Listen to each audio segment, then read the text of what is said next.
সবসময় বলি যে আমি ইউনিভার্সিটি স্কলার্সের কাছে খুবই কৃতজ্ঞ যে ওনারা আমার সাথে অ্যাডজাস্ট করেছেন, সুযোগটা দিয়েছেন আমাকে, এবং আমাকে তারা বলেছেন যে আপনি যেভাবে পড়ান, আপনি কারিকুলাম সেট করেন, কোনো সমস্যা নেই, আমাদের শুধু ইউজিসির একটা মেথড আছে, এটার আশেপাশে কিছু একটা থাকলেই হবে। তো ওনারা বলেন যে আপনি পড়াতে চান, আপনি সময় দিতে পারবেন, এন্টারপ্রেনারশিপ ডেভেলপমেন্ট এন্ড এসএমই সাবজেক্টটা, এটা আমি পুরোটা ডিজাইন করি। আমাদের এখানে 6 মাসের সেমিস্টার, আমি কেস স্টাডিজ পড়াই। আমার 3 জন এস্টিম গেস্ট আসেন, এখনো পর্যন্ত ওয়ালি ভাই এসেছেন, মুনাফ ভাই এসেছেন, জিয়া ভাই এসেছেন ক্রিয়েটিভ আইটির। সো আমি 3 জন গেস্ট নিয়ে আসি এবং আমি আমার সমস্ত স্টুডেন্টদেরকে নিয়ে একটা অফিস ভিজিটে যাই। এই যে প্র্যাকটিক্যাল নলেজটা, এবং এদের কাজটাই থাকে হচ্ছে যে ওরা একটা বিজনেস প্ল্যান রেডি করবে। There is no group presentation. আপনার বিজনেস প্ল্যান, ওনার বিজনেস প্ল্যান, ওনার বিজনেস ইন্ডিভিজুয়াল। কারণ গ্রুপে 5 জন মিলে কি ব্যবসা করতে একাই নাম তো সোল প্রোভাইডার সে করবে, দ্যাট টু ইন 5 মিনিটস। কারণ আপনার সামনে ইনভেস্টর, ও তো সারাক্ষণ আপনার কথা শুনবে না, ও 2-3 মিনিট পরে কিছু শুনবে না, 3 মিনিট পরে বলতে পারে ঠিক আছে পাস।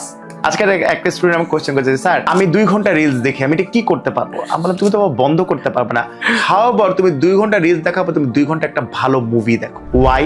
কারণ একটা মুভি যখন একটা মানুষ বানাচ্ছে, ডিরেক্টর, রাইটার, স্ক্রিপ্ট যারা করছে, সবাই তাদের একটা বেস্ট ভার্সন মুভিটার মধ্যে ঢালছে, which is not in the reels. So তুমি শশাঙ্ক রিডেম্পশনের মতো একটা মুভি যখন দেখবা, তুমি কিন্তু অনেকগুলা মানুষের সেরা কাজ দেখতেছো, it will inspire you, right? And তোমার কোনো গিল্ট হবে না যে আমি 2-2.5 ঘন্টা কেন জিনিসটা দেখলাম। আসসালামু আলাইকুম। আজকে টপ 1% পডকাস্টে আমি আপনাদের সামনে আবারও হাজির হয়েছি নতুন একটি পর্ব নিয়ে। তো আজকে আমাদের গেস্ট হচ্ছেন আমিনুর রহমান ভাই।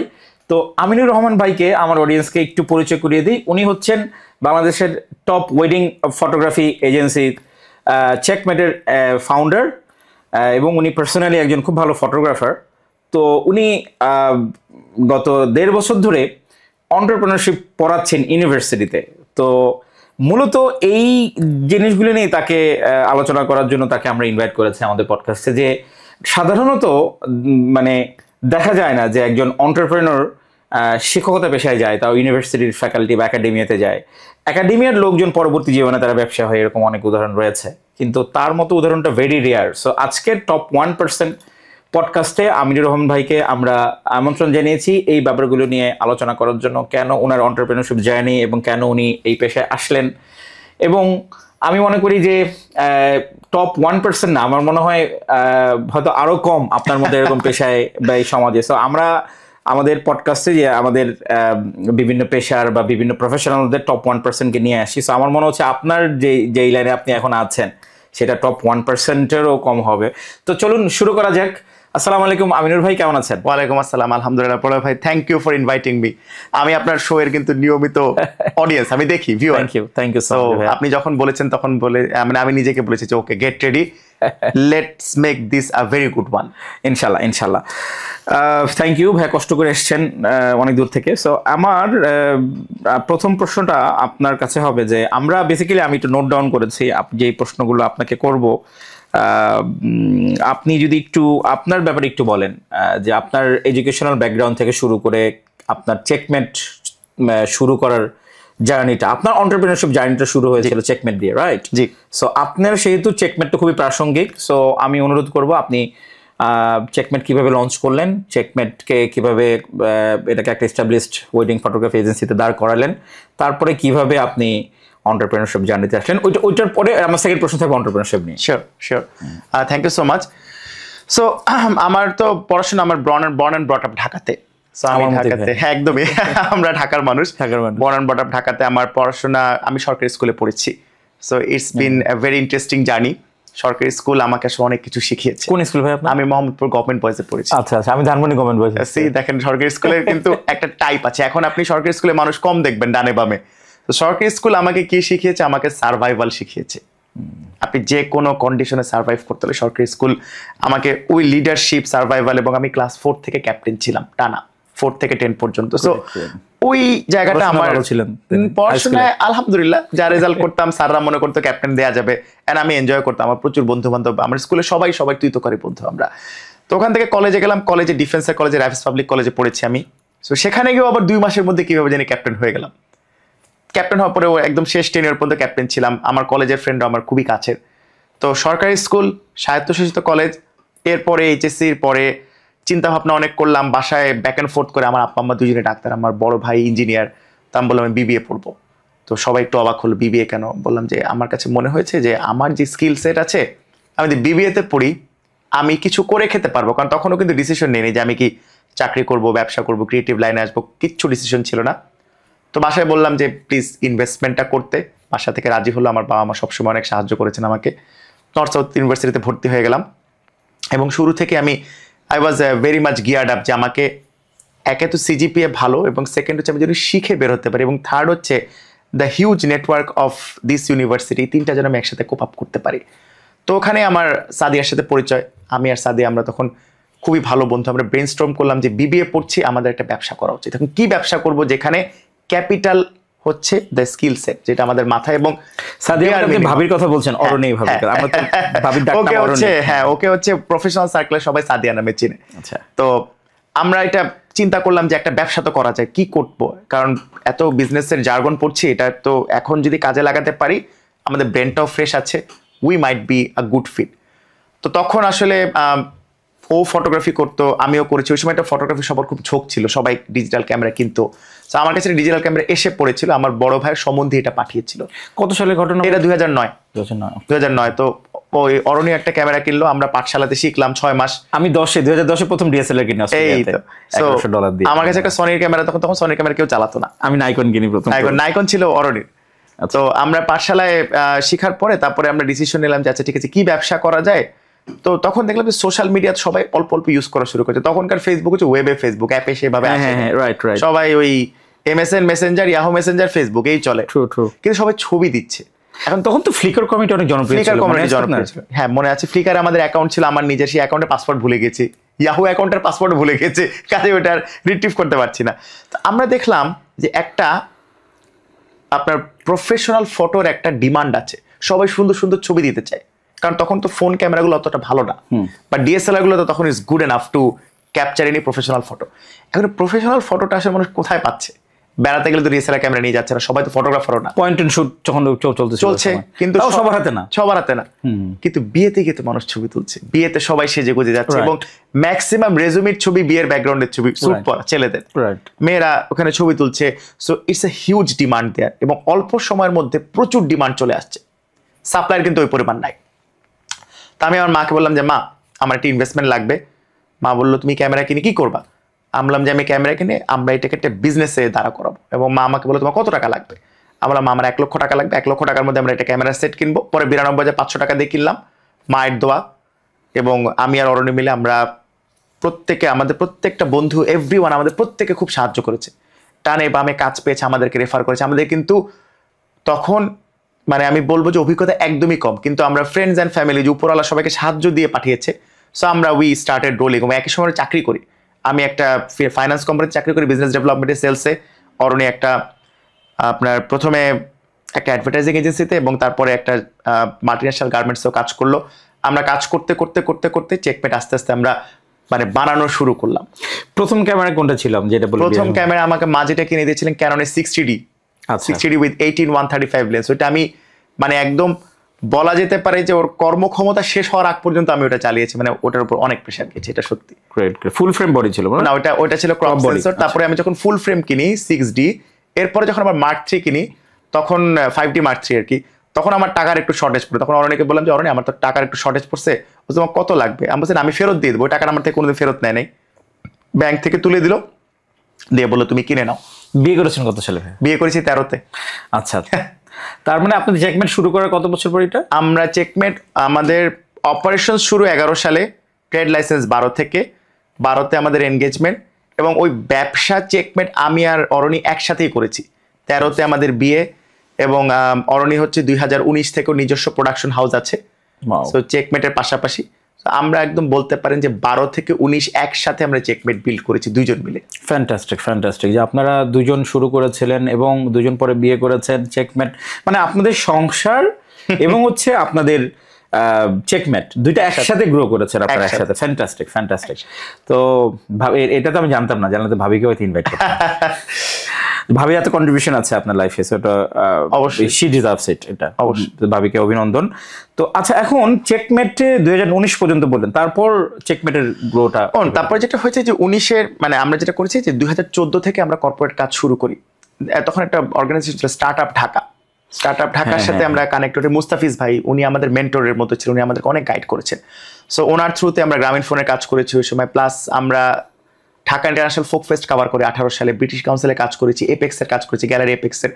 সো অরণি যেটা আসলে ওর যে স্কিল সেটটা is more suited to corporate video, কারণ এটার এরিয়াটা অনেক বড় কাজ করার, and she is a very good film maker plus video editor. ওর এক্সপার্টিসটা ওখানে, ওর জায়গাটা অনেক বড় হয়ে যায় কাজের। সো ও আর আমি মিলে 18-19 সালের দিকে ডিসিশন নিয়ে যে একটা আমব্রেলার মধ্যে না থেকে যদি দুইজন দুইটা সেপারেট আমব্রেলা মেনটেন করি, তাহলে যেটা হবে যে এক সেট অফ কাজ ও ওখান থেকে করতে পারবে, আর ওয়েডিং এর কাজের জন্য তো আমরা চেকমেট রাখছি, বিকজ ব্র্যান্ড নেমটা তো দাঁড়িয়ে গিয়েছে। সো ব্র্যান্ড নেমটা, ওয়েডিং এর অংশটা এখানে হতে থাকবে, কর্পোরেট যা কাজ হয় এটা অরণি দায়িত্ব নিয়ে, ওর টিম নিয়ে, আমরা এক টিম শেয়ার করি, সো টিম নিয়ে ওই জিনিসটা নামাতে থাকে। সো এখন যেটা হলো যে একই আমব্রেলা আসলে বেসিক্যালি দুইটা প্রোডাক্ট চলে, এবং 19 পর্যন্ত এই জন্য বললাম যে 19-এর পর তো কোভিড আসলো, এবং কোভিড আসলে অনেক রকম মানে আমি বলবো যে আমাদের হিসাব নিকাশ চেঞ্জ করে দিয়েছে, কারণ ব্যবসা ওয়াজ গুড, কিন্তু কোভিডে পুরা ইট ওয়াজ আপসাইড ডাউন হয়ে গেছে। রাইট, আউটডোর তখন ওই সময়টাতে লকডাউন চললো, আউটডোর শুট বন্ধ হয়ে গেল, আপনার তো আউটডোর শুট করতেন ওই সময় বেশি। সো তো ওই সময়টা কিভাবে সার্ভাইভ? ওই সময়টা আসলে আমি বলবো যে উপরওয়ালা টেনে নিয়ে গেছে, কারণ ইট ওয়াজ এ ডিফিকাল্ট টাইম দেন। মানে আমরা তখন প্রেগনেন্ট, কোভিড শুরু হয়েছে, আমরা আমাদের বেবি আসার খবর পেয়েছি, পুরো কোভিডের সময় আমরা মানে এই সার্ভাইভালটা আমাদেরকে করতে হয়েছে, কোভিডের মধ্যেই সত্য হয়েছে। আপনার মার্চ থেকে সেপ্টেম্বর পর্যন্ত কাজ একদম বন্ধ ছিল, 6 মাস। এরকম কখনো হয় না যে 6 মাস কাজ বন্ধ থাকে, আপনার কাজ 1 মাস বন্ধ থাকতে পারে, 15 দিন বন্ধ থাকতে পারে, 6 মাসের এফেক্টটা কিন্তু অনেক দিন পরে। তো এরপরে আসলে অরণির কাজে ফিরতে তো সময় নিতে হয়েছে, কারণ বিকজ সত্যকে বেসিক্যালি ও আর আমি মিলে আমরা অনেকটা সময় দিয়ে রেজ করেছি, সত্য আমাদের কাছেই মোস্টলি থাকে। সো মা হিসেবে অরণি ওই সময় যেই আমার শ্বশুর আবার 2021 সালে ইন্তেকাল করেছেন, সো ওই 21-22 ওই সময়টা ইটস ভেরি স্ট্রাগলিং টাইম।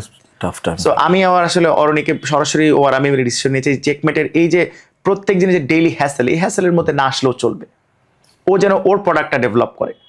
যেমন এই মুহূর্তে ওর কিছু বড় বড় ক্লায়েন্ট আছে, কাজ করে, মাল্টিন্যাশনাল ক্লায়েন্টস আছে, so she is comfortable with that. আর ওয়েডিংয়ে অরণিরই বানানো টিম আমাদের এখানে কাজ করছে, যেই টিমটা ও ট্রেন করে দিয়েছে, ও সুপারভাইজ করে দেয় ভিডিও সেকশনটা, আর ফটোগ্রাফি সেকশনটা তো আমি, আমার দুইজন ভেরি গুড হ্যান্ডস আছেন যারা আসলে এখন দায়িত্ব নিয়ে নিয়েছেন, এবং আমি তাদেরকে সুপারভাইজ করি। সো চেকমেট ব্র্যান্ডটা আমাদেরকে মানুষ আসলে সব যে কোনো জায়গায় আমাদেরকে চেকমেটের নামে চিনে, আমরা চেষ্টা করি এখন এই ব্র্যান্ডটাকে যেন আমরা একটা প্রপার আইডেন্টিটি দিয়ে এটাকে চালাই নিতে পারি, because it's been almost 14 years, 14 বছরের পুরনো একটা ব্র্যান্ড চলছে, আমরা চাই যে এটা এভাবেই সবাইকে সেবা দিয়ে যাক। ফ্যান্টাস্টিক ফ্যান্টাস্টিক ভাইয়া। এখন আমার দ্বিতীয় প্রশ্নটা হচ্ছে, আপনি এন্টারপ্রেনারশিপ আপনার জার্নিতে ছিল, চেকমেট দিয়ে শুরু হয়েছিল এবং এখনো তো আছে আপনি। জি।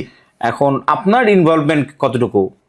আমার ইনভলভমেন্ট এখন অনেক জায়গাতে, যেমন বেসিক্যালি তো I am a founder, so paper works থেকে সবকিছুটা আমি ডিল করি চেকমেটের। অলসো ক্লায়েন্টও ডিল করতে হয়? ক্লায়েন্ট আমি বিভিন্ন, আমি যখনই দেখি যে there is an interesting client, there is a complicated client, there is a big client, even small client who is interesting, তাকে আমি হেল্প করতে পারবো, আমি ক্লায়েন্ট ডিলিংসে আমি ঢুকি। আমার যে সেলস টিম আছে তাদেরকে আমি রেগুলার, তাদেরকে আমি গাইড করি। আমার ইভেন কালকেও একটা ক্লায়েন্ট মিটিং আছে। সো এখন আমাদের সেলিং সিজন, আমরা ডিসেম্বরের ফার্স্ট উইক পর্যন্ত আমাদের এখন বিক্রি হবে, সো এখন আমি অনেকখানি ইনভলভ সেলসে। অলসো সপ্তাহে একদিন করে আমি কিউসি মিটিং করি, যে আমাদের এই সপ্তাহে কি ডেলিভারি হবে, আমার যদি একটু দেখে দেওয়ার থাকে। কমপ্লিকেটেড ক্লায়েন্টদেরকে আমি নিজে ফোন করে আমি কথা বলি, টিমের সাথে আমি 2 দিন একসাথে অফিসে বসে কাজ করি। আমার কিন্তু অফিসে আলাদা কোনো রুম বা কিচ্ছু নেই, আমাদের একদম ঢালাও টেবিল, আমরা টেবিলের মধ্যে সবাই কাজ করছি। আমি আমার ল্যাপটপ নিয়ে বসে যে ওদের সাথে কাজ করি। আমাদের চিটং একটা অফিস আছে, চিটংয়ে আমি মাসে একবার করে যাই, ওদের ওখানে 2 দিন আমি ওখানে কাজ করে আসি। ও আচ্ছা, আমি জানতাম না। আমরা চিটংয়ে নিয়েছি, তো এটা খুব ইন্টারেস্টিং স্টোরি। আমরা কোভিডের মধ্যেই চিন্তা করলাম যে সব এগ এক বাস্কেটে রেখে দিলে তো মুশকিল, কারণ চিটং এর কালচারটা খুব ইন্টারেস্টিং। চিটংয়ে আসলে দে আর ভেরি, আমি বলবো কারেজিয়াস। ওনারা কিন্তু যখন ঢাকাতেও ছোট স্কেলের প্রোগ্রাম হচ্ছে, চিটংয়ে অলরেডি বড় বড় স্কেলের প্রোগ্রাম তখন হচ্ছে। আচ্ছা। তো আমরা চিটংয়ে 21 সালে একটা পাইলট প্রজেক্টের মতো নিলাম, যে কারণ I am not from Chittagong, আমার বাসা বহুদূর চিটং থেকে। সো আমাদের যিনি ম্যানেজার, আমার colleague Reza, he is from Chittagong, বললো যে ভাই একটা পাইলট প্রজেক্ট নিয়ে বেশি খরচ হবে না, দেখি মানুষ আমাদেরকে নেয় নাকি না নেয়। তো পরে দেখলাম যে প্রথম বছর আমরা 50+ ইভেন্ট করলাম। তখন আমরা 22 সালে আমরা একটা অফিস নিয়ে নিই, এবং এই অফিসে আমাদের এখনো চলছে 22, 23, 24, 25। আমরা প্রত্যেক মাসে একটা সাইজেবল অ্যামাউন্ট অফ কাজ করি, একটু বুটিক কাজ করি, সবার কাজ করি না চিটাগংয়ে। সবার সাথে যদি ব্যাটে বলে ম্যাচ না হয়, আমরা একটু মানে একটু বেশি চাপাচাপি করি না, কিন্তু খুব কোয়ালিটি কাজ হয়। আমি এখনো বলি যে আমাদের চিটাগংয়ের ওয়ার্কগুলা আমাদের ঢাকার বুকিং নিয়ে আসে, those are actually very good. এবং একটু কালচারটা খুব ইন্টারেস্টিং, তো মানে চিটাগংয়ের কালচারটা অনেক রুটেড। হ্যাঁ, যে মেজবানগুলো হয় তো বিশাল বিশাল আয়োজন হয়, বড় কাজ করার সুযোগ থাকে। হ্যাঁ, এবং ওই ওনাদের রিচুয়ালগুলো খুবই দারুণ হয়, মানে আমার কাছে এটা খুব ভালো লাগে যে they are very true to their identity, copy কালচারটা নাই কোনো। সো এটাতে সো চিটং এর ক্লায়েন্টস আমার ভেরি ডিয়ার, আমি মানে সবসময় চিটং এ আমি আপনার কালচারাল চলে যাই। ব্যারিয়ার কখন ফিল করেন না বা ল্যাঙ্গুয়েজ ব্যারিয়ার ফিল করেন না চিটং এ? আমার সাথে হয় নাই, আমি তো ওদের ভাষা ঠিক মতো বুঝতে পারি না, বাট আমি শুরুতেই বলে দিয়েছি দেখেন আমি তো বইঙ্গা মানুষ, ওনারা খুবই মানে না ঠিক আছে ভাই কি বলেন, আপনি আসছেন আমাদের সাথে সার্ভ করতেছেন, এটা বিশাল ব্যাপার। আমি শুরুতেই বলি যে আপনারা আমাকে হেল্প করেন, না হলে আমি আগাতে পারবো না। তো চিটং এর মানুষদের কাছে এই যে সাহায্য চাওয়াটা, আমাকে কেউ খালি হাতে কখনো ফিরায় নাই। সো ওনাদের যে ভেরি ট্রু টু দেয়ার ওয়ার্ডসটা আমার খুব পছন্দ। না, খুব অতিথি পড়ে মানুষ, এবং আমি কিন্তু পার্সোনালি চিরাঙের খুব ফ্যান, এবং এই ফ্যানটা হচ্ছে এমন না যে আমার শ্বশুর বাড়ি এখানে বা আমার কোনো রিলেটিভ থাকে এখানে, তা না। তো ফ্যানটা আমি হয়েছে থেকে অস্ট্রেলিয়া যাওয়ার পরে। অস্ট্রেলিয়াতে যখন আমি সিডনি থেকে মেলবোর্নে যাই, তখন আমার মনে হচ্ছিল যে আমি একটা মানে বাংলাদেশে যদি এরকম থাকতো যে একটা সেকেন্ড সিটি, মেলবোর্ন কিন্তু কিছু কিছু জায়গায় সিডনির চাইতে বেটার, এবং মেলবোর্ন তো ওয়ার্ল্ডের মধ্যে অনেকবার র্যাঙ্কিং হয়েছিল, মানে most liveable city in the world. তো ওই সময়টাতে আমার মনে হয়েছিল যে মেলবোর্নে যতবার গেছি আমার কাছে মানে সিডনিতে ব্যাক করতেছি। সিডনি হচ্ছে মনে করেন যে আমি যে জায়গায় থাকতাম মানে সিটিগুলা ফার্ম গেট গুলিস্তানের মতো নোংরা, মানুষজন এত বেশি মানুষ, মানে গিজ করতেছে। হোয়ারএজ মেলবোর্ন ইজ এ পিসফুল কাম একটা সিটি, গেলে মনে হয় যে আপনি কি শান্তি একটা শহরটা এরকম। তো এই কারণে মেলবোর্ন গেলে সহজে আমার সিডনি ব্যাক করতে ইচ্ছে করতো না। তো আমার তখন মনে হইতেছিল যে বাংলাদেশে যদি এরকম হইতো, যে বাংলাদেশে আমি ছোটবেলায় মানে খুব বেশি শহর টহর ঘুরি নাই, ইভেন আমি লাইফের প্রথম চিটাগাং গেছি অস্ট্রেলিয়া থেকে ফেরার পর বাংলাদেশে। তো এবং আমি অস্ট্রেলিয়াতে ছিলাম চিটাগাংই অধ্যুষিত এলাকায়, মানে চাটগাঁয়ে অধ্যুষিত এলাকায় ছিলাম। তো ওই সময়টাতে আমার চাটগাঁয়ের কালচার, চাটগাঁয়ের ফুড কালচার, তারপরে কথাবার্তা, অ্যাটিটিউড, আচার আচরণ আমি একদম খুব কাছ থেকে দেখছি। মনে করেন চাটগাঁয়ের সাথে আমার দিনে 5 বার উঠা বসা করতে হইতো, আমার ওয়ার্ক প্লেসে, আমার ইউনিভার্সিটিতে, আমার মসজিদে, যে মসজিদে দিনে 5 ওয়াক্ত নামাজ পড়তাম, ওই মসজিদের 80% লোক ছিল চাটগাঁয়ের। সো তখন আমি যখন বলতাম যে ভাই আমি চিটাগাং যাই না, তখন ওরা অবাক হইতো, বলতো আপনি দেশে যাবেন, দেশে গিয়ে আগে প্রথমে যাবেন চিটাগাঙে। তো তখন আমি ফিল করলাম যে আচ্ছা চিটাগাঙে তেলেতে যাইতে হবে। তো চিটাগাঙে 2013 সালে আমি দেশে আসলাম। দেশে আসার পর আমি প্রথমে গেলাম সুগন্ধায়, এবং ওই সময়টাতে আমি ফিল করলাম যে সিডনি থেকে মেলবোর্নে যখন যাওয়ার যে এক্সপিরিয়েন্সটা, আমার কাছে মনে হচ্ছিল চিটাগাং, ঢাকা থেকে চিটাগাং যাওয়ার এক্সপিরিয়েন্সে সিমিলার কিছু আমার মনে হয়েছে, যে এত সুন্দর একটা সিটি, পাহাড়ের মতো এঁকে বেঁকে যায়, একদম অস্ট্রেলিয়া যেরকম পাহাড়ি মানে রাস্তা দেখছি, যে আমি হাইওয়ে যাচ্ছে এই পাশে পাহাড়। বাংলাদেশের ঢাকাতে এরকম কোনো জায়গা নাই, এরকম কোনো দৃশ্য নাই, কিন্তু চিটাগাং এরকম দৃশ্য অনেক আছে, যে আপনি হাইওয়ে দিয়ে গাড়ি যাচ্ছে, এই পাশে বিশাল বড় পাহাড়, পাহাড় কেটে রাস্তা বানাইছে। খুলশিতে যখন গেছি আমার মনে হয়েছিল ওয়াও এত সুন্দর একটা জায়গা, মনে হয়েছে আমি মেলবোর্নের ছোট্ট একটা জায়গায় চলে আসছি। তো ওই সময় যে আমার যে একটা মানে আবেগ, এবং আমার যে নিজের দেশের প্রতি একটা মায়া, যে চিটাগাংয়ের মতো একটা সিটি আমাদের আছে, এটা তো আমাদের গর্বের জায়গা, ওইখান থেকে আমার চিটাগাংয়ের প্রতি একটা ভালোবাসা তৈরি হয়েছে। তারপরে দেখলাম সেকেন্ড একটা মজার ব্যাপার হচ্ছে, আমার ফেসবুক আমাকে ডেটা দিল যে আমার সেকেন্ড বিগেস্ট অডিয়েন্স হচ্ছে চিটাগাংয়ে থাকে। আরে নাইস। আমার যে ভিউজ গুলো আসে, যে আমার রিডারশিপ গুলো আসে, তার প্রথম হচ্ছে যে ঢাকা, সেকেন্ড হচ্ছে চিটাগাং। এবং চিটাগাং যখন আমি বলি যে আমি চিটাগাং যাবো, খালি ফেসবুকে একটি স্ট্যাটাস দিয়ে দিই, মানুষজন বলে প্রভাবে আপনি আসেন, কবে আসবেন বলেন, কোথায় থাকবেন, কি করবেন, সব আমরা ব্যবস্থা করে দিচ্ছি, আপনি খালি ডেটটা জানান কবে আসবেন। এই যে একটা আতিথেয়তা, এই যে একটা আপন করে নেওয়াটা, এটা আমি খুব ফিল করি। তারপরে চিটাগাং আমার বিজনেস পার্টনার হইলো, আমি প্রতি বছর চিটাগাং লিঙ্কডইন মার্কেটিং এর উপর আমি ওয়ার্কশপ করি। ভাই বিশ্বাস করবেন না, আমি লিঙ্কডইন মার্কেটিং এ আমি ঢাকাতে এখন পর্যন্ত একটা ওয়ার্কশপও করি নাই, আমি 3টা ওয়ার্কশপ করেছি 3 চিটাগাং আমি দেখেছি। সো চিটাগাং, কক্সবাজার, তারপরে গত বছর সেন্ট মার্টিন গেলাম আমার পুরো পরিবার সহ। সো আমার অসংখ্য মানে মজা, আমার মানে ভালো স্মৃতি, পজিটিভ স্মৃতি আছে। কক্সবাজার আমাদের রিলেটিভ থাকে, তো সবকিছু মিলিয়ে আমি জানি না আর কারো ক্ষেত্রে এরকম হয় না, চিটাগাংকে আমার মনে হয় প্রাণের একটা শহর, আমার খুবই পছন্দ, যে শহরে আমার কোনো শেকড়ের টান নাই। আমি চিটাগাংকে চিনেছি খুব অল্প কয়েক বছর ধরে, কিন্তু এই অল্প কয়েক বছরে মানে আমার এই সূত্রটা হয়েছিল, মানে চিটাগাং প্রেমে আমি পড়ি অস্ট্রেলিয়া থেকে। ভেরি মানে ইন্টারেস্টিং একটা ব্যাপার, সে বাংলাদেশে এসে সেটা পূর্ণতা পায়। তো এই আর কি। তো যাই হোক, আমার চিটাগাং একটা বিয়ে করতে পারলে ভালো হতো। এই এটা কেটে দিও, এটা রাখা যাবে না, এটা রাখা যাবে না।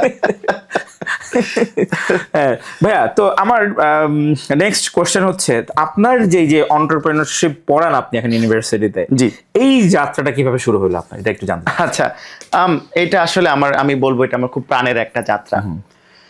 আমার আব্বা উনি দীর্ঘ 40 বছর শিক্ষকতা করেছেন। আব্বার লাস্ট ওয়ার্ক প্লেস ছিল Sikdar medical college, head of the department surgery. So আমি দেখেছি যে আমার বাবা পড়াশোনার সাথে একদম ছোটবেলা থেকে এলেন। আমার বাবা মা দুজনই আসলে পড়াশোনা খুব পছন্দ করতেন, দুজনই দে আর ভেরি গুড স্টুডেন্টস। ওনারা ঢাকা মেডিকেল কলেজ থেকে পাশ করেছেন এবং দীর্ঘ সময় তারা ডাক্তারি করেছেন দুজনই। আব্বা ডাক্তারের পাশাপাশি মেডিকেল কলেজে পড়াতেন।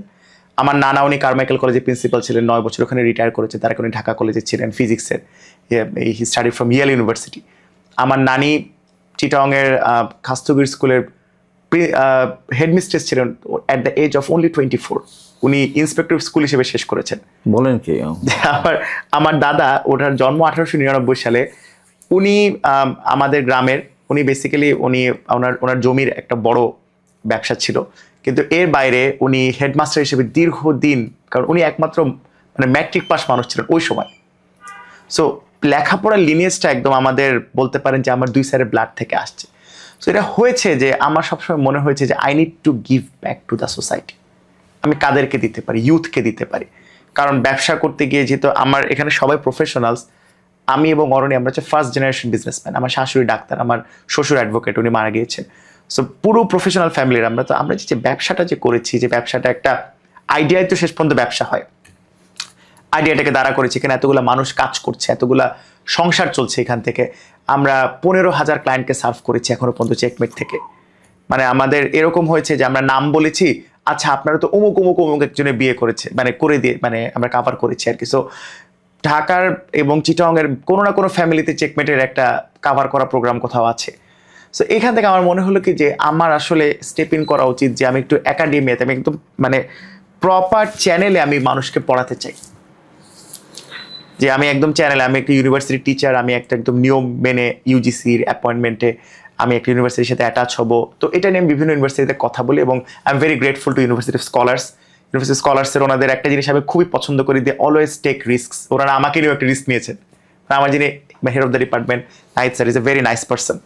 অলসো আতিফ ভাইয়ের থ্রুতে আমি স্কলার্সে প্রথম আমি অ্যাপ্রোচ করেছি। অলসো আমাদের বিওটি মেম্বার সোহান ভাইয়ের সাথে আমি দীর্ঘ 15-2 ঘন্টা কথা বলার পরে উনি বললেন যে আচ্ছা আপনি আর আমি তো গল্প করছি, আপনি সেটা কিসের জন্য আছেন? আমি বললাম যে ভাই আমি তো পড়াতে চাই। বলে আপনি কেন পড়াতে চান? আমরা তো আপনাকে এত কিছু দিতে পারবো না। আপনারা আমাকে প্ল্যাটফর্মটা দেন, আমি স্টুডেন্টদেরগুলোকে ডেভেলপ করি। কারণ আমার কাছে মনে হয়েছে যে এদের অর্থনৈতিক মুক্তির একটা বড় উপায় হতে পারে যদি এন্টারপ্রেনারশিপ এরা এমব্রেস করে। কারণ এটি কষ্ট করার বয়স, 21-22 বছরের ছেলেমেয়েরা এরা যদি এখন শুরু করে, চিন্তা করেন 10 বছর পরে তারা কোথায় যেতে পারবে। তাদের কিন্তু হিউজ এক্সপোজার। সো আমি এটা দিয়ে আমি বললাম যে আমি যেহেতু বিজনেস গ্র্যাজুয়েট, আমি বিবিএ এমবিএ করা, আমি একটা সাবজেক্ট দিয়ে শুরু করে বিজনেস এথিক্স দিয়ে শুরু করলাম। তারপরে আমাকে আমাদের হেড অফ ডিপার্টমেন্ট বললেন যে আপনি তো এন্টারপ্রেনার, আমাদের এন্টারপ্রেনারশিপ পড়ানোর টিচার আসলে এই মুহূর্তে আপনি ছাড়া এলিজিবল আমরা কাউকে পাচ্ছি না। বললাম আমাকে দেন, আমি পড়াবো, ব্যাচ ধরে ধরে পড়াবো। মানে আমাদের এখানে এখন 18th ব্যাচ চলছে। সো এটা যেহেতু second year, second semester, third year, first সেমিস্টারের সাবজেক্ট, 14 ব্যাচ পড়লাম, এবার 15 পড়াচ্ছে, সামনে এবার 16-17 এভাবে পড়াবো। সো আমার যেটা কথা সেটা হচ্ছে, দেখেন কাউকে পড়াতে গেলে আসলে আপনার নিজের অনেক পড়াশোনা করতে হয়। রাইট। সো বিজনেস করতে গেলে যেটা হয় কি, আপনি প্রসেসের সাথে এত বেশি কানেক্টেড থাকেন, স্কিল ডেভেলপমেন্টের জায়গাটা কমে যায় এবং একটা সময় কিন্তু ইউর রানিং ইন সার্কেলস। আপনার একটা হ্যামস্টারের মধ্যে কিন্তু কোনো ডিফারেন্স নেই, ইউর রানিং ইন সার্কেলস।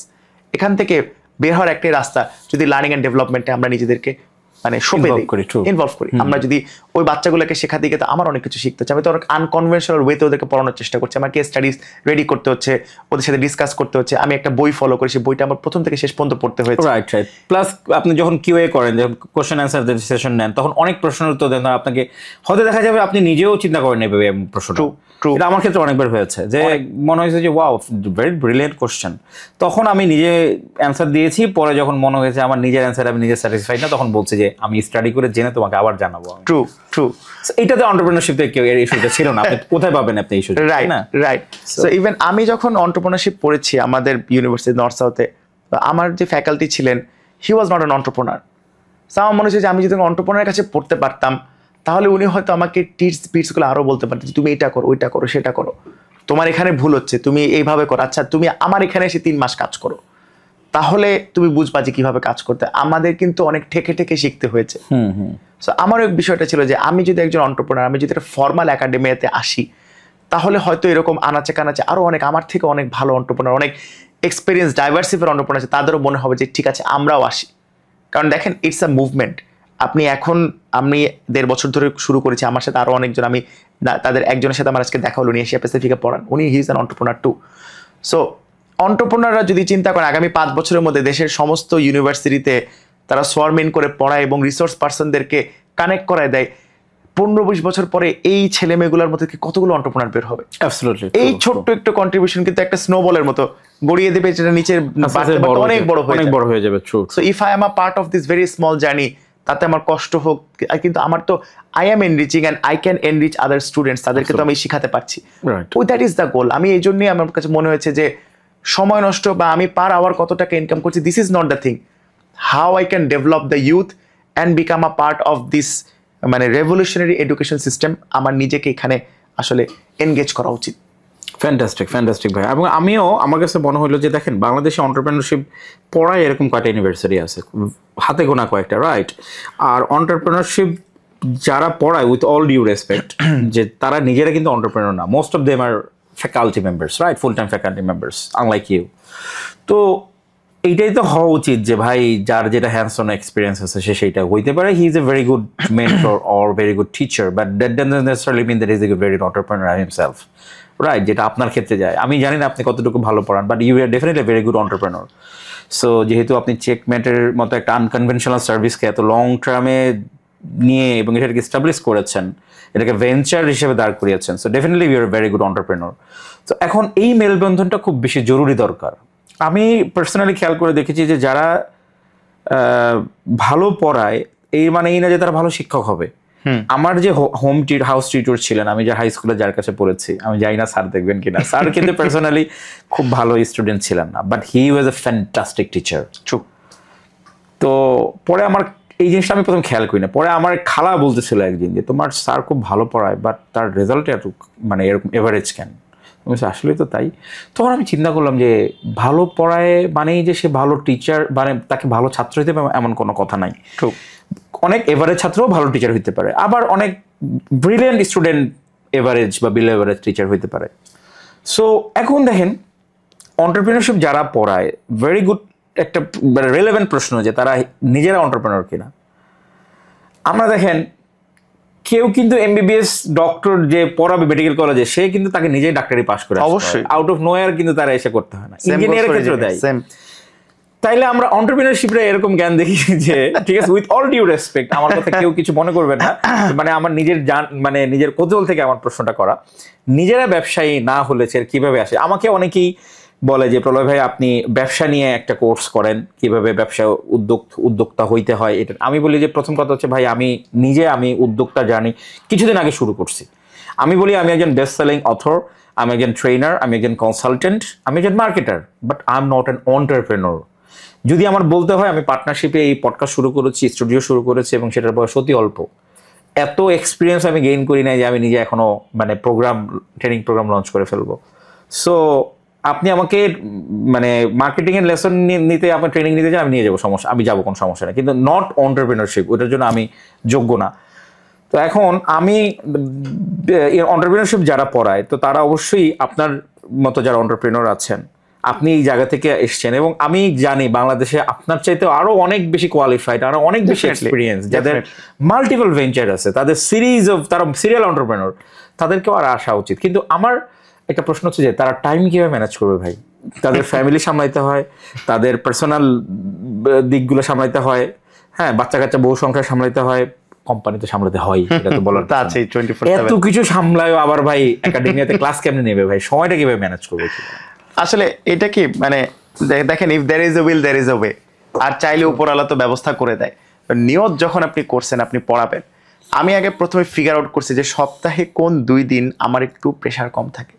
দেখলাম টিউসডে অ্যান্ড ওয়েডনেসডে, মঙ্গলবার বুধবারে আমার প্রেশার কম থাকে, কারণ আমাদের এই 2 দিনের মধ্যে একদিন চেকমেট অফিস বন্ধ থাকে। আচ্ছা, সো একদিন দেখেন এমনি বন্ধ। আপনার বাসা কোথায় ভাই? আমার বাসা হচ্ছে ধানমন্ডিতে। আচ্ছা, আর আপনার ক্যাম্পাস? বনানীতে। তো বৃহস্পতিবার তো অনেক জ্যাম থাকে। না, আমি বৃহস্পতিবার না, আমি মঙ্গলবার বুধবার পড়াই। ও আচ্ছা, মঙ্গলবার বুধ। আমি ওটাই ওনাদের এই 2 দিন আমি পারবো, আপনারা আমাকে ক্লাস দিন, 3টা করে ক্লাস করে প্রত্যেক দিন, সো 6টা ক্লাস আমার সপ্তাহে। সো প্রথমে আমি সবসময় বলি যে আমি ইউনিভার্সিটি স্কলার্সের কাছে খুবই কৃতজ্ঞ যে ওনারা আমার সাথে অ্যাডজাস্ট করেছেন, সুযোগটা দিয়েছেন আমাকে, এবং আমাকে তারা বলেছেন যে আপনি যেভাবে পড়ান, আপনি কারিকুলাম সেট করেন, কোনো সমস্যা নেই, আমাদের শুধু ইউজিসির একটা মেথড আছে, এটার আশেপাশে কিছু একটা থাকলেই হবে। আপনি তাদেরকে অ্যাপ্রোচ করেছিলেন, রাইট? আমি ওনাদেরকে বলেছি যে আমি পড়াতে চাই। তো ওনারা বলেন যে আপনি পড়াতে চান, আপনি সময় দিতে পারবেন, কারণ দেখেন একজন অ্যাডজাঙ্ক ফ্যাকাল্টির আসলে আমার প্রশ্ন সেটাই ছিল। এক্স্যাক্টলি, হ্যাঁ। কিন্তু নিয়ম করে ক্লাসে যদি নাও আসে তখন কিন্তু একটু অসুবিধা হয়ে যায়, কারণ স্টুডেন্টরা তো ক্লাস পাচ্ছে না বা কোনো কিছু। আমার এখনো পর্যন্ত আলহামদুলিল্লাহ এটা আমার 3rd সেমিস্টার রানিং, এরকম কখনো হয় নাই যে আমি ক্লাসে যাই নাই বা কোনো কিছু। আমি যদি কোনো কারণে মিস করি আমি আগে এইচওডি কে জানাই, সমস্ত গ্রুপকে জানাই দিই যে আমি আসতে পারবো না, আমি আগেই বলে দিই যেন আমার জন্য কারো কোনো হ্যাসেল না হয়। ওই প্রফেশনালিজমটা আমি মেনটেন করি। সো প্রথম যেটা ছিল যে আমি আসলে টাইমটা বের করতে পারবো না, কিন্তু আমি অফিসের সবার সাথে কথা বলে বাসায় বললাম যে আমি 2টা দিন আমি আসলে এই কাজটার সাথে নিয়োজিত থাকবো, সকাল 10টা থেকে বিকাল 5টা পর্যন্ত। সেকেন্ড হচ্ছে যখন আমি স্কলারসের সাথে মানে আমি ঠিক করলাম যে ঠিক আছে আমি পড়াবো এখন, দেন আমি ওনাদের সাথে যখন আলাপ করলাম, করে বললাম যে ওকে আমরা এন্টারপ্রেনারশিপ ডেভেলপমেন্ট অ্যান্ড এসএমই যে সাবজেক্টটা, এটা আমি পুরোটা ডিজাইন করি, আমি ডিজাইন করে ওনাদেরকে পড়াই। এবং আমার পড়ানোতে আমাদের এখানে 6 মাসের সেমিস্টার, আমি কেস স্টাডিজ পড়াই। আমার 3জন এস্টিম গেস্ট আসেন এখনো পর্যন্ত, ওয়ালি ভাই এসছেন, মুনাফ ভাই এসছেন, জিয়া ভাই এসছেন ক্রিয়েটিভ আইটির। সো আমি 3জন গেস্ট নিয়ে আসি এবং আমি আমার সমস্ত স্টুডেন্টদেরকে নিয়ে একটা অফিস ভিজিটে যাই। সো এই যে প্র্যাকটিক্যাল নলেজটা, এবং এদের আপনার মানে কাজটাই থাকে হচ্ছে যে ওরা একটা বিজনেস প্ল্যান রেডি করবে। There is no group presentation. আপনার বিজনেস প্ল্যান, ওনার বিজনেস প্ল্যান, ওনার বিজনেস ইন্ডিভিজুয়াল। কারণ গ্রুপে 5 জন মিলে কি ব্যবসা করতে, ব্যবসা করতে একাই নাম তো সোল প্রোভাইডার সেবি করবে, রাইট এক্স্যাক্টলি। সো প্রত্যেকের একটা করে ইন্ডিভিজুয়াল প্রেজেন্টেশন থাকে এবং এটাই তারা সারা বছর মানে সারা সেমিস্টার জুড়ে তারা এটা সেট করে তারা ফাইনালি তারা প্রেজেন্ট করে, দ্যাট টু ইন 5 মিনিটস। কারণ আপনার সামনে ইনভেস্টর, ও তো সারাক্ষণ আপনার কথা শুনবে না, ও 2-3 মিনিট পরে কিছু শুনবে না, 3 মিনিট পরে বলতে পারে ঠিক আছে পাস। ট্রু। সো সেখানে আমি থাকি, আমি আরেকজন স্যারকে নিয়ে আসি যে কারো যদি পছন্দ না হয় পাস। মানে আমি ওদেরকে এইভাবে জিনিসটাকে চেষ্টা করেছি যে একটা প্রতিযোগিতামূলক করতে, একটা রিয়েল টাইম লার্নিং যেন তাদের থাকে। এবং আমি তাদেরকে কেস স্টাডিজ করাই, আমি অনেক কিছু থিওরি না পড়াই, আমি মনে করেন নিজে একটা কেস স্টাডি সলভ করাই দিই, আমি আরেকটা দিয়ে বলি এটার পরে কিন্তু আমরা পরের ক্লাসে এটা নিয়ে ডিসকাশন করবো এবং এটা নিয়ে অ্যাসাইনমেন্ট হবে। সো এইভাবে করে ওদেরকে পড়াতে গিয়ে দেখেছি যে আমার নতুন করে সেলস পড়তে হচ্ছে, মার্কেটিং পড়তে হচ্ছে, আমার কমিউনিকেশনস পড়তে হচ্ছে নতুন, যেগুলো আমার এরিয়া অফ কনসার্ন। কারণ আমার কিন্তু আপনার মেজর করা মার্কেটিংয়ে, এমবিএতে, বিবিএতেও। সো এইভাবেই আসলে যে আপনার একাডেমিয়ার যে পড়াশোনাটা, এবং আমার 2টা পেপার অলরেডি আমি বের করেছি। তাই নাকি? জি, আমার 2টা পেপার বের হয়েছে, আমার আরো পেপার পেন্ডিং আছে। কিসের উপর করেছেন? এটা একটা হচ্ছে আপনার টেক্সটাইল ইন্ডাস্ট্রির উপরে একটা, আর আরেকটা হচ্ছে আপনার এডুকেশনে এআই আসলে কিভাবে কাজ করছে। আচ্ছা, তো 2টা পেপার আমার গত 1 বছরে পাবলিশ হয়েছে। কোথায় পাবলিশ হয়েছে ভাই? এটা একটা Q3 জার্নালে, একটা Q1 জার্নালে পাবলিশ হয়েছে। সো এটা আরো অথার্স আছেন, আমি ওনাদের সাথে কো অথার, এবং আই এম গিয়ারিং আপ যে আমি আরো আগামী 1 বছরেও 3টা-4টা পেপার আমি প্রসেসে রেখেছি, এবং যদি সব ঠিক থাকে ইনশাআল্লাহ নিয়ত আছে আগামী বছর থেকে একটা পিএইচডি শুরু করব। ও গ্রেট। দেশেই করবেন না দেশের বাইরে? এইটা আসলে এখনো চিন্তা করছি। আমার ইচ্ছা আছে একটু ডিস্টেন্ট লার্নিং এ করার, যে আমার যে মানে ফ্লেক্সিবিলিটিটা যেন থাকে, যে আমি দেশে বসে আমি ওনাদের করতে পারবো, এবং ওখানে হয়তো বছরে একটা সার্টেন টাইমে গিয়ে আমার প্রজেক্ট অ্যালাইন করে আসতে হবে। সো এটা আমি প্ল্যান করছি, এবং আমি পিএইচডিটা আমি করতে চাই এন্টারপ্রেনারশিপের উপরে। কারণ ওই যে আমি যেটা বললাম, আমাদের দেশে উদ্যোক্তা আছে, কিন্তু উদ্যোক্তাদের নিয়ে কোনো গবেষণার একটা বড় জায়গা কিন্তু, কারণ এত বড় আপনি একটা হোমোজিনিয়াস মার্কেট কোথায় পাবেন? ম্যাক্সিমাম মানুষের কালচার একই, ম্যাক্সিমাম মানুষ মানে আপনার একই রকম ভাষায় কথা বলে, একই রকম ফ্যামিলি ব্যাকগ্রাউন্ড এবং একই রকম কনজাম্পশন প্যাটার্ন সবার। আপনি বিস্কিট খাবেন সবাই একই রকম, সাবান ইউজ করবেন সবাই একই রকম, রান্নার তেল ইউজ করবেন সবাই একই রকম, যেই জেলায় যেখানে থাকুক না কেন। সেখানে কিন্তু আপনার এন্টারপ্রেনারদের this is like a mini China market. আমি বলি চায়না যদি 150 কোটি, এখানে এটা 20 কোটি, just a mirror market here.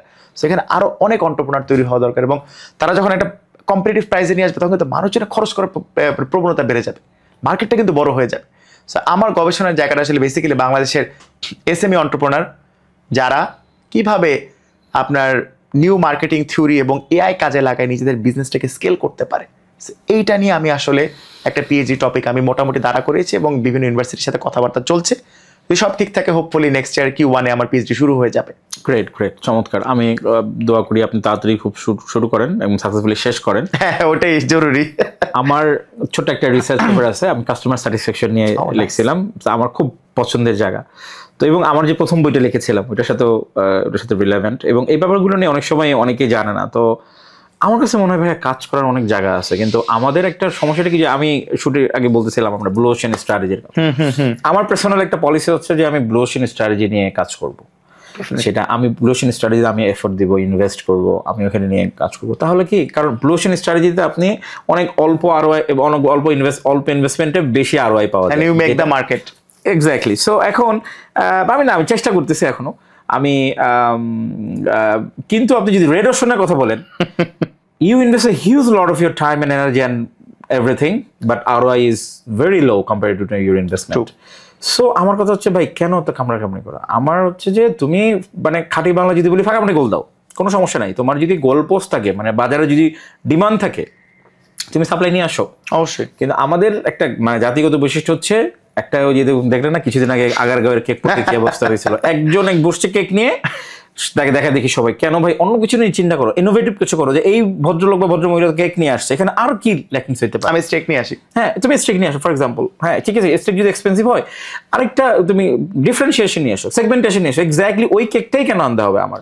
এটা করে মার্কেট যেমন নষ্ট হচ্ছে, বাজারে কম্পিটিশন ক্রিয়েট হচ্ছে, এবং তার জন্য তুমি ওইটা কঠিন করে ফেলতেছো, তাই না? সো এইটা ইচ এন্ড এভরি সেক্টরে আমি দেখতেছি, আমি প্রিটি শিওর আপনি চেকমেটের ক্ষেত্রেও দেখছেন অনেক তুই মার্কেটটা নষ্ট করতেছিস তুই, এরকম খুব মানে বিরক্ত লাগে না, কিন্তু মনে হচ্ছে কি ব্যবসা হচ্ছে, কিন্তু না লং টার্মে ক্ষতি হচ্ছে। আসলে এটা যে ওই যে কোক খাওয়ার মতো, আপনার খেয়ে খুব আরাম লাগতেছে, বাট দিন শেষে কিন্তু কিডনি নষ্ট হচ্ছে। Exactly true.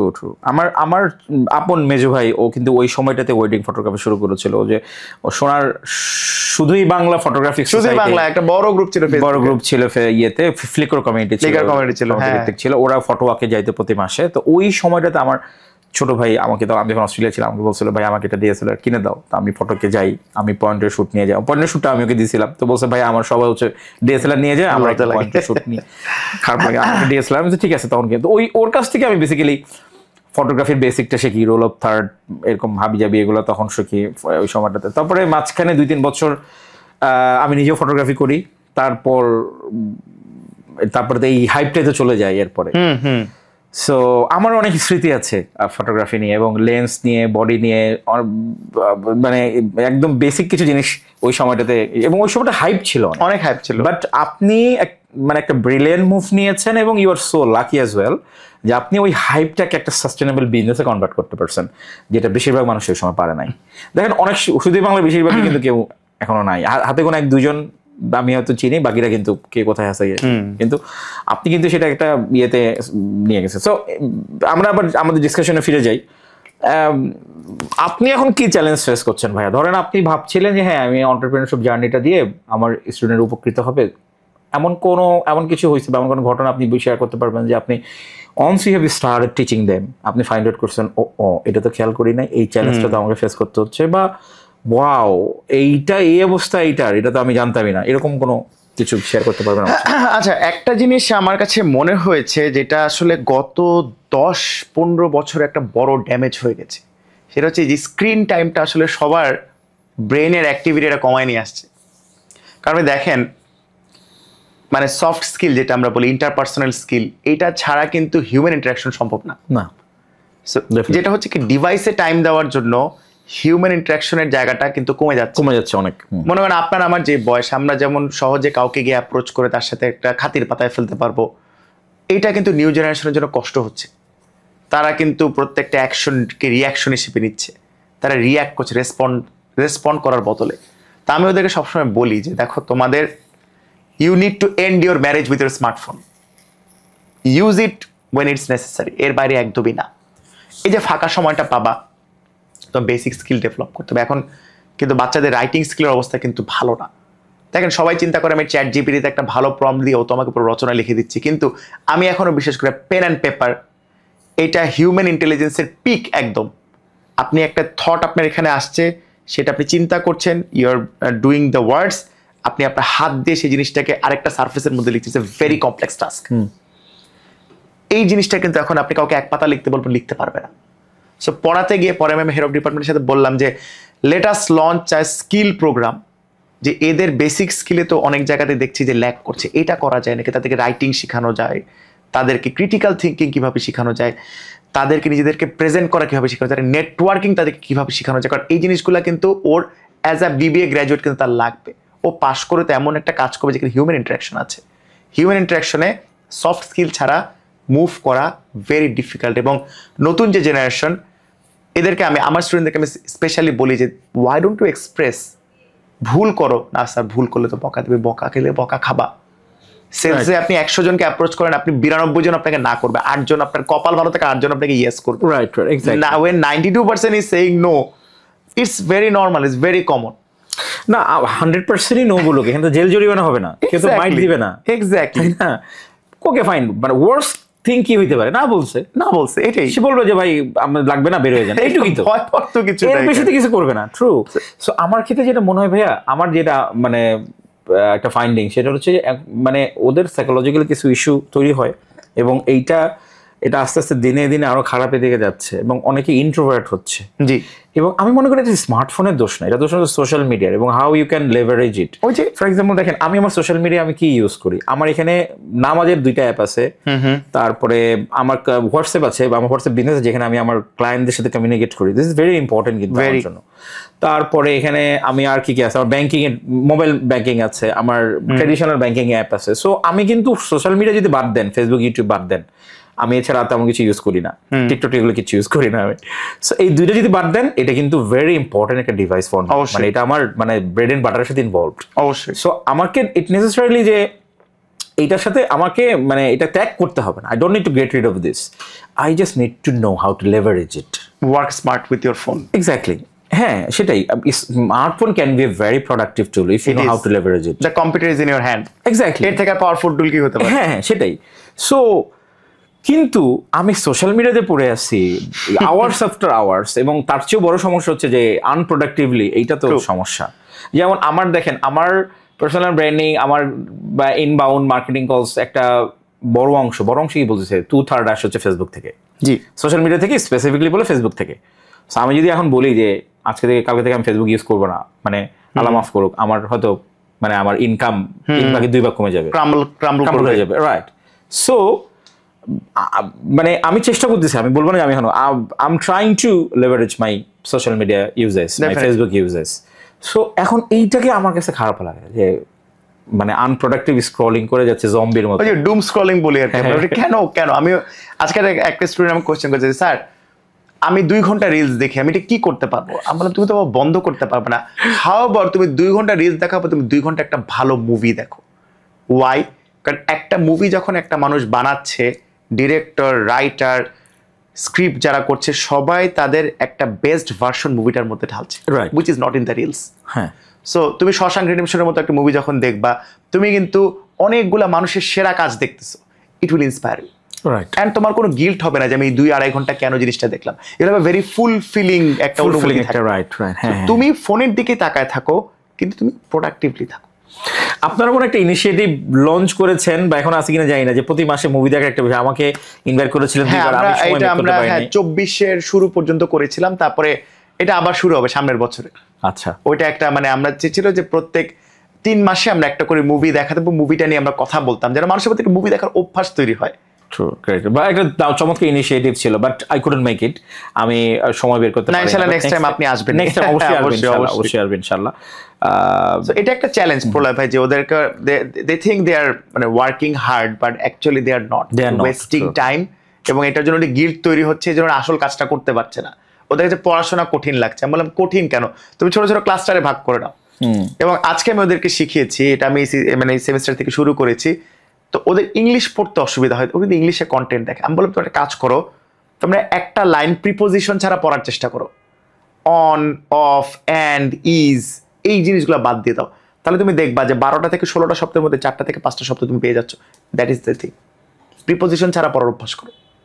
আমি বলছি যে তোমরা সেমিস্টার শেষে আমাকে রিপোর্ট দেবা কে কতটুকু অভ্যাস করতে পারছো। ডেইলি 1 পৃষ্ঠা ডিজিটালি পড়ো প্রিপোজিশন ছাড়া, তাহলে দেখবা তোমার লোড কমে আসবে। দিস ইজ এ টেকনিক, এটা আমি কয়েক বছর ধরে অ্যাপ্লাই করছি। আমি যখন ইংলিশ বই পড়ি ভেরি ফাস্ট, কারণ প্রিপোজিশন পড়ি না, দরকার নেই।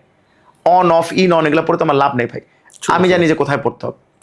প্রিপোজিশন ছাড়া পড়লে আপনি দেখবেন খুব তাড়াতাড়ি পড়তে পারবেন। এটা একটা খুবই উইয়ার্ড একটা টেকনিক, বাট ইট ওয়ার্কস। ওদেরকে আমি বলেছি you work smart, don't work hard, push yourself, and within time তোমরা গ্রো করে যাবে। এখন এত হতাশ হওয়ার কিছু নেই, ইজ ভেরি আর্লি। এখন কাজ শুরু করলে 5 বছরের মধ্যে দেখবা দাঁড়ায় গেছে। চমৎকার ভাইয়া। আমি এখন আমি আপনাকে একটা ফিলোসফিক্যাল প্রশ্ন করতে চাই, সেটা হচ্ছে যে আমরা এখন, আপনি যে এন্টারপ্রেনারশিপ পড়াচ্ছেন স্টুডেন্ট, আপনার স্টুডেন্টদের মধ্যে কয়জন এন্টারপ্রেনার হতে চায় once they graduated from the university? আচ্ছা, আমি তো এখন 15 ব্যাচ পড়াচ্ছি আমাদের এখানে, ওদের সাথে আমার মাত্র শুরু হয়েছে। 14 ব্যাচকে আমি 2 সেমিস্টার ধরে পড়েছি, একবার বিজনেস এথিক্স পড়ালাম, একবার এন্টারপ্রেনারশিপ পড়ালাম। আমি বিশ্বাস করি আমার এই ব্যাচে 4 থেকে 5 জন আছে তারা অ্যাকচুয়ালি ব্যবসা করলে ভালো করবে। তবে আমি সবাইকে একটু ছোট পরামর্শ দিই, যেটা আমি নিজেও ফলো করেছি, আমি এবং অরণি। আমরা কিন্তু কর্পোরেট জব করেছি জাস্ট টু নো মানুষের সাথে কিভাবে কাজ করতে হবে, মানুষকে কিভাবে চালাতে হবে, কিভাবে কমান্ড নিতে হবে। কারণ দেখেন, আমরা যারা বিজনেস করি আমরা কিন্তু we are taking command from our clients or customers. So যখন আমি একজন বসের আন্ডারে 3-4 বছর কাজ করব, মানে আপনার আরো লাইন ম্যানেজার আন্ডারে কাজ করবো, আমি কিন্তু কমান্ড নিয়ে আসি, আমার কিন্তু ইগোটা কাট হবে। তখন কিন্তু আমি লজিক দিয়ে কথা বলবো, আমি কিন্তু তখন আমার ইমোশনাল ইন্টেলিজেন্স কিন্তু গ্রো করবে। প্লাস আমি একটা টিমে পারফর্ম করছি, টিমের পারফরমেন্স আমার উপর ডিপেন্ডেন্ট। আমার নিচে যারা কাজ করছে ওদের সাথে আমার একটা কোহেশন করতে হচ্ছে। তো আমি যারা এন্টারপ্রেনার হতে চাই তাদেরকে আমি বলি যে ইফ ইউ হ্যাভ টাইম, ব্যবসা এখনো ছোট, ব্যবসা বড়। আমার কয়েকজন স্টুডেন্ট বলছে স্যার আমরা ব্যবসা করতে চাই। আমি বললাম যে তোমরা 2 বছর একটু চাকরির সাথে করো, ব্যবসার মতো তুই দেখো যে বেড়ে যাচ্ছে, তোমাকে ছাড়া চলতেছে না কোনোভাবেই, then you move towards the business. আর এই যে তুমি যখন একটা কর্পোরেট চাকরি করবা বা যে কোনো লোকাল কোম্পানি, ফরেন কোম্পানি, যেখানে কাজ করো না কেন, you will have access to a very big network. এরা যখন 2 বছর পরে জানবে যে না তোমার একটা সাইড একটা ব্যবসা যেটা এত বড় হয়েছে এখন, they will be your client automatically. এই সময়টা তুমি নষ্ট না করে তুমি ডু ডাবল জব। দেশের বাইরে আপনি ছিলেন, আপনাদের কিন্তু দেখেন পড়াশোনার পাশাপাশি কাপল অফ জবস করতে হয়েছে। দেশের বাইরে যদি একটা বাংলাদেশি পারছে, দেশে কেন পারবে না? ওটা তো নিজের বাসা, নিজের বাসায় ফেরত আসবে, যেখানে তার জন্য একটা মিল প্রিপেয়ার করা থাকবে। মানে এইটা একটা বাইরে থাকার আমি নিজে ছোটবেলায় সৌদি আরবে ছিলাম। আমার ছেলে ব্যাপারটা আমি বলি যে ওর বয়স 5 বছর বয়সে আমার আব্বা আম্মা ডাক্তার, ওনারা সৌদি আরবে আমাকে নিয়ে গেছেন। আমার বড় ভাইয়ের বয়স তখন 11। 5.5 বছরের মধ্যে আমি বাসার সমস্ত কাজ আমি করতে পারি, কারণ করতে হয়। there is no one there to do the work. আব্বা আম্মা তো বাইরে, কই পাবেন আপনি এখানে? 48 ঘন্টা মা ডিউটি করছে, 24 ঘন্টা আব্বা ডিউটি করছে। সো আপনি যে দেশের বাইরে ছিলেন, দেখেন এটা কিন্তু অভ্যাসটা পরিবর্তন করে।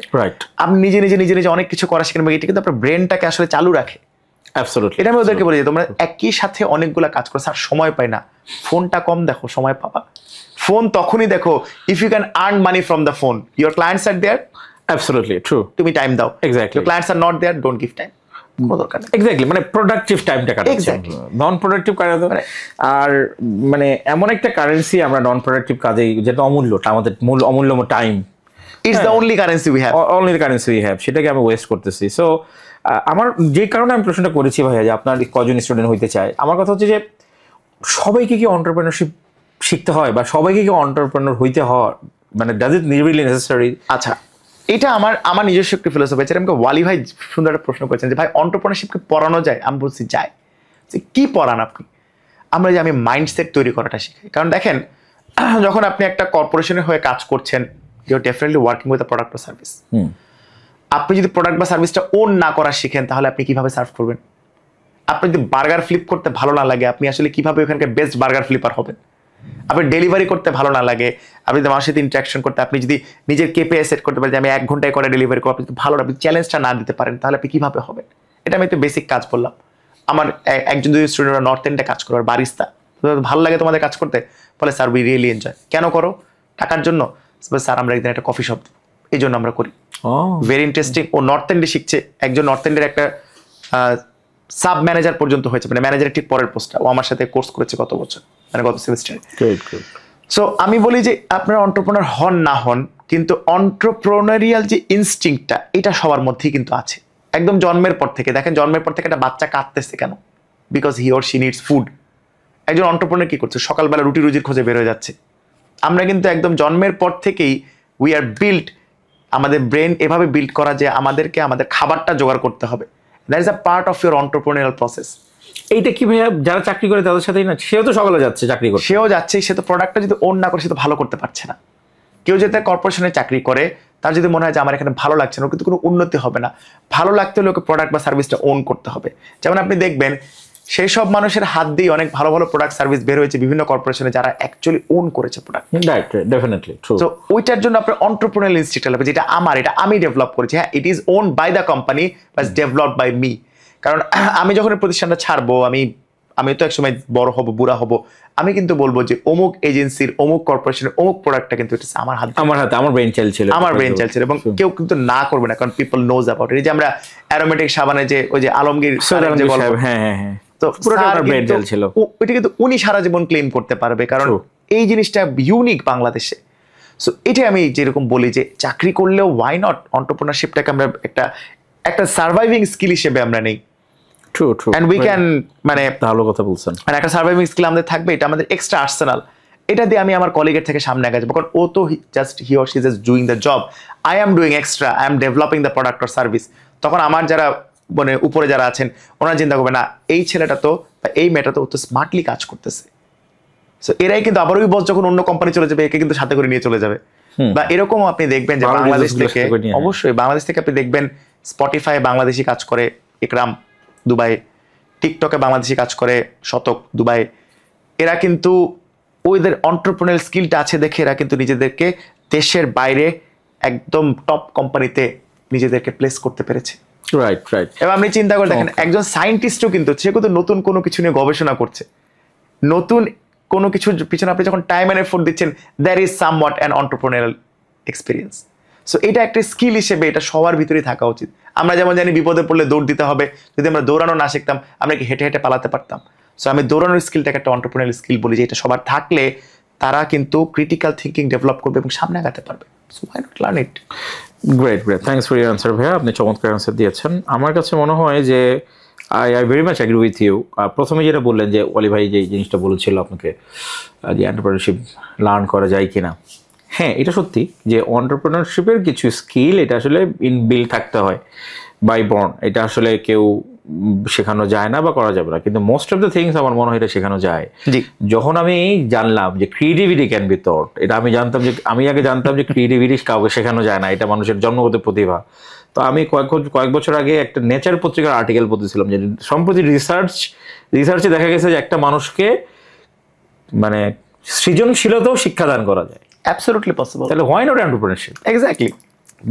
যেখানে আপনি ক্রিয়েটিভিটি মানুষকে ক্রিয়েটিভ বানায় ফেলা যাচ্ছে সেখানে তার মানে এটা একটা প্রসেস আছে, সাইন্টিফিক প্রসেস আছে, ওইটা যদি আপনি ফলো করেন তাহলে you could be a good entrepreneur too. হ্যাঁ এটা ঠিক যে আপনার এন্টারপ্রেনারশিপ মাইন্ডসেট লাগবে। তো আপনি যে আপনার ভিতরে যে মাইন্ডসেট না, এটা আপনি কিভাবে শিওর হইলেন? এইটাই, কে চাকরি করতে যায় কেউ তো এটা বলে না যে ভাই আপনার মধ্যে চাকরি করার মাইন্ডসেট আছে কিনা, এটা করে ট্রু। এন্টারপ্রেনারশিপ হইলে তখন জিজ্ঞেস করে এর মাইন্ডসেট আছে কিনা, শিখতে পারো কিনা। সো দিস ইজ মানে ভেরি গুড ইনিশিয়েটিভ, এটা হওয়া উচিত। এবং ওই দিন আমি খালিদ ফারহান একটা ভিডিও দেখতেছিলাম, তো বলতেছিল যে এই ভিডিও দেখার পরে কেউ চাকরি ছেড়ে দেয় আমি দেয় না, আমি দেয় না, এরকম একটা ডিসক্লেমার ও দিতেছিল। তো পরে আমি দেখলাম যে ভেরি থট প্রভোকেটিং একটা ভিডিওস, আপনি ও চাকরির একদম ইতিহাস নিয়ে ও টানতেছে যে কিভাবে ইতিহাস শুরু হয়েছে চাকরি করা। সো এটা যদি আপনি জানেন মনে হয় যে না চাকরি ছেড়ে দিয়ে এরপর waste of time and waste of money. তো এখন দেখেন আরেকটা ব্যাপার হচ্ছে ভাই, সবাই যদি এন্টারপ্রেনার হয় চাকরি করবে কে? তাও একটা কথা, ঠিক আছে, কিন্তু আপনি যতই সারা রাত বয়ান দেন, যতই আপনি ইউনিভার্সিটিতে পড়ান, যতই মুভমেন্ট করেন, আপনি কখনোই 100% পপুলেশনকে আপনি এন্টারপ্রেনার বানাইতে পারবেন না। মানে এটা একটা মানে নিশ্চয়ই থাকবে, মানে একটা there will be some need যে আমার এই এন্টারপ্রেনারশিপ জার্নিটা বা এই এন্টারপ্রেনারশিপটা হলে মানে আমি যে এন্টারপ্রেনার তার কারণ হচ্ছে আমার আন্ডারে অনেকজন লোক, বেশ কয়েকজন লোক চাকরি করছে। সবাই যদি এন্টারপ্রেনার হইতে চায় তাহলে আমি কেমন এন্টারপ্রেনার হবো? আমার এন্টারপ্রেনার হওয়ারই তখন রিস্কের মধ্যে পড়ে যাবে।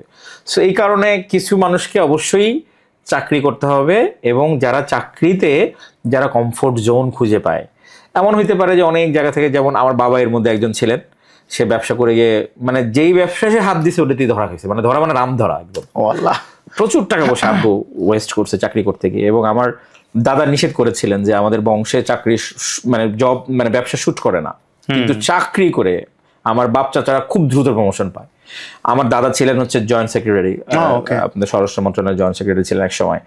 আমার আব্বু ভালো চাকরি করতেন, তো এবার আমার চাচারা খুব ভালো চাকরি করতেন, সবাই গভর্নমেন্ট জব করতেন, কেউ কেউ বেসরকারি চাকরি করতেন। কিন্তু যারাই চাকরি করেছে অল্প দিনে তারা সাইন করেছে।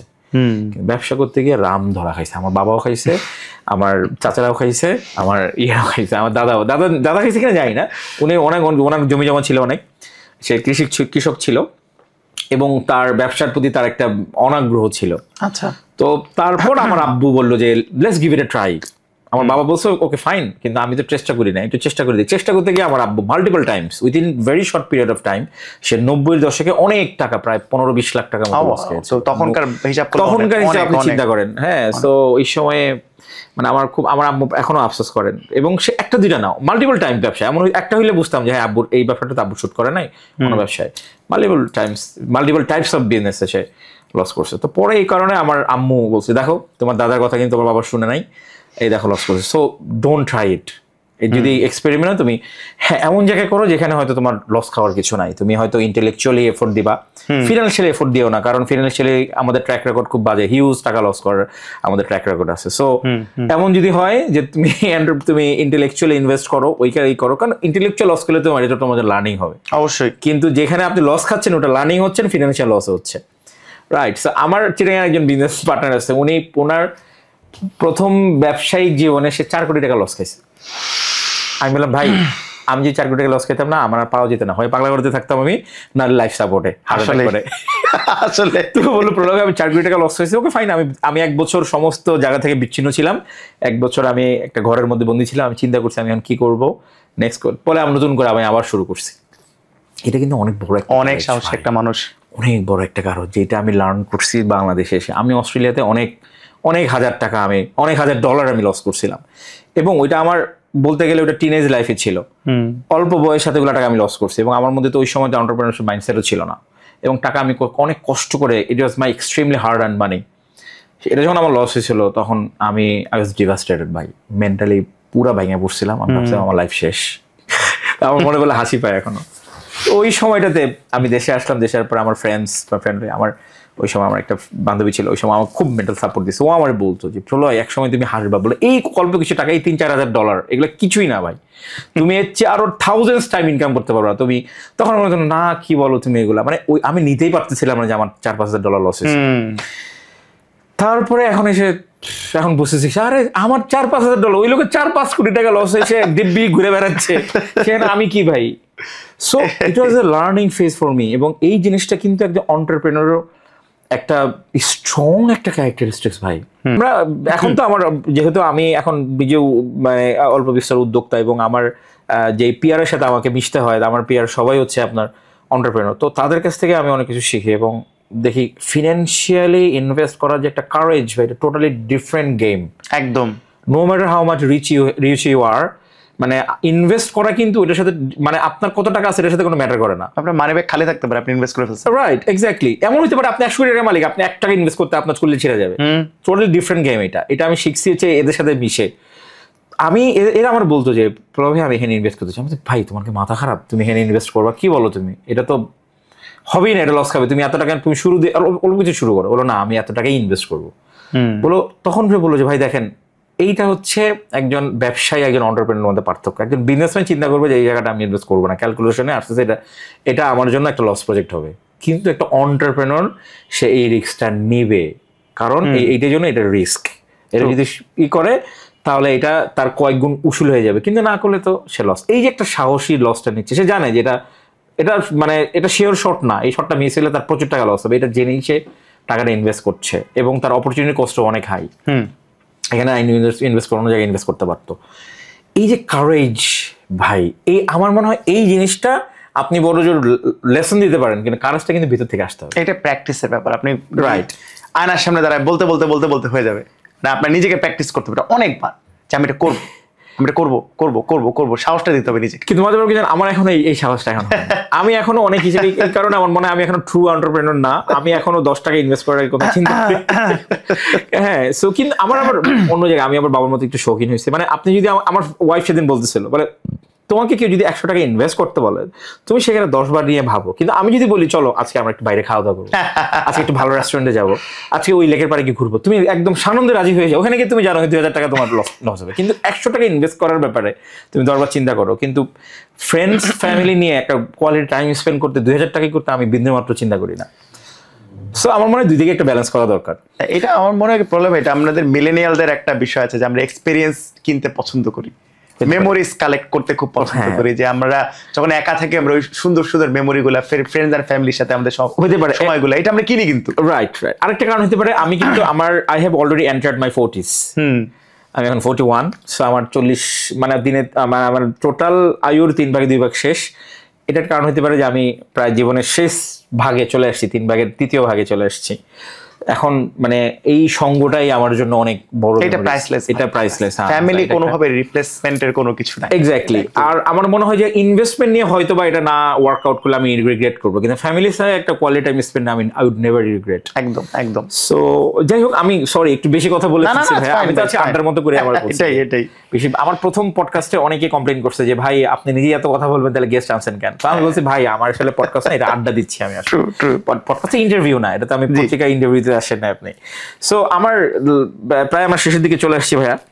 এখন আপনি যদি একটু সংক্ষেপে বলেন ভাইয়া যে এই ব্রিজটা কতটুকু প্রয়োজন, এই যে এন্টারপ্রেনারশিপ করতে গিয়ে? এটা অনেকটা it's more likely practical courses, যেটা মানে কম্পারেটিভ আদার কোর্স। যে ধরেন আমি একটা বিবিএমবিএ এর মধ্যে, তো বিবিএ এর মধ্যে স্পেশালি এর মধ্যে অ্যাকাউন্টিং, ফিন্যান্স, তারপরে ইকোনমিক্স, অনেক কিছু রয়েছে। এন্টারপ্রেনারশিপ তো সবগুলোই কভার করে। তো এখন এই ব্রিজটা কতটুকু ইম্পর্টেন্ট, যে রিয়েল লাইফের যে একটা নলেজটা আর একাডেমিক নলেজটা, এই ব্রিজটা কতটুকু ইম্পর্টেন্ট, এবং আমরা কতটুকু এই মানে মানে ব্রিজটা শক্তভাবে গড়ে তুলতে পারছি, নাকি গ্যাপ বাড়তেছে আরো? সো এই যে প্রফেশনাল এবং একাডেমিয়ার যে ব্রিজটা, এটার কনসেপ্টটা আমি প্রথম শুনি রাফি উদ্দিন স্যারের কাছ থেকে, ঢাকা ইউনিভার্সিটির স্যার কিন্তু আমার ডিরেক্ট টিচার, স্যার খুব ভালো করে চিনি স্যার, আমার ডিরেক্ট টিচার। ও আচ্ছা, তাই, গ্রেট। রাফি স্যার অস্ট্রেলিয়া থেকে পিএইচডি করেছেন, ল্যাপটপ থেকে। হ্যাঁ, ল্যাপটপ থেকে। এবং স্যার একটা, আপনি বলেন, সরি ভাই আমি আমার শুরু করি। মানে স্যারকে আমি বিবিএ তে পেয়েছি, এমবিএ তে পেয়েছি। এমবিএ তে উনি আমাকে আইএমসি পড়েছিলেন, ইন্টিগ্রেটেড মার্কেটিং কমিউনিকেশন। স্যার আমাকে বললো যে আমি, তুমি পড়াতে চাও, খুবই দারুণ একটা ব্যাপার, এটা কিন্তু আসলে পিওপি, পপ মানে হচ্ছে professor of practice, professor of profession. তার মানে একজন প্র্যাকটিসে আছে, একজন প্র্যাকটিশনার, একজন প্রফেশনাল, সে কিন্তু চাইলে একাডেমিতে আসতে পারে।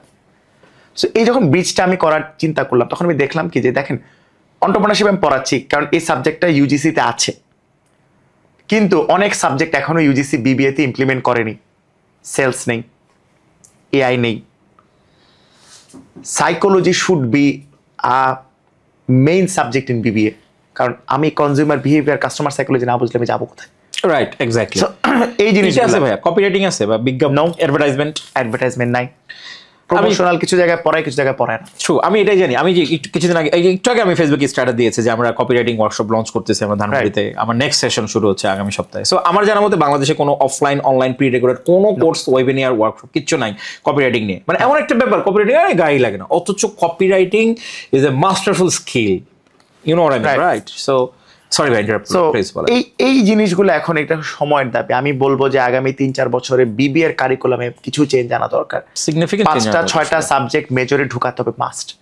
কারণ একজন যখন একটা কোম্পানিতে একজন বিবিএ গ্র্যাজুয়েট বা একজন এমবিএ করে সে যখন জয়েন করছে, actually there specialist who are joining, who knows the business.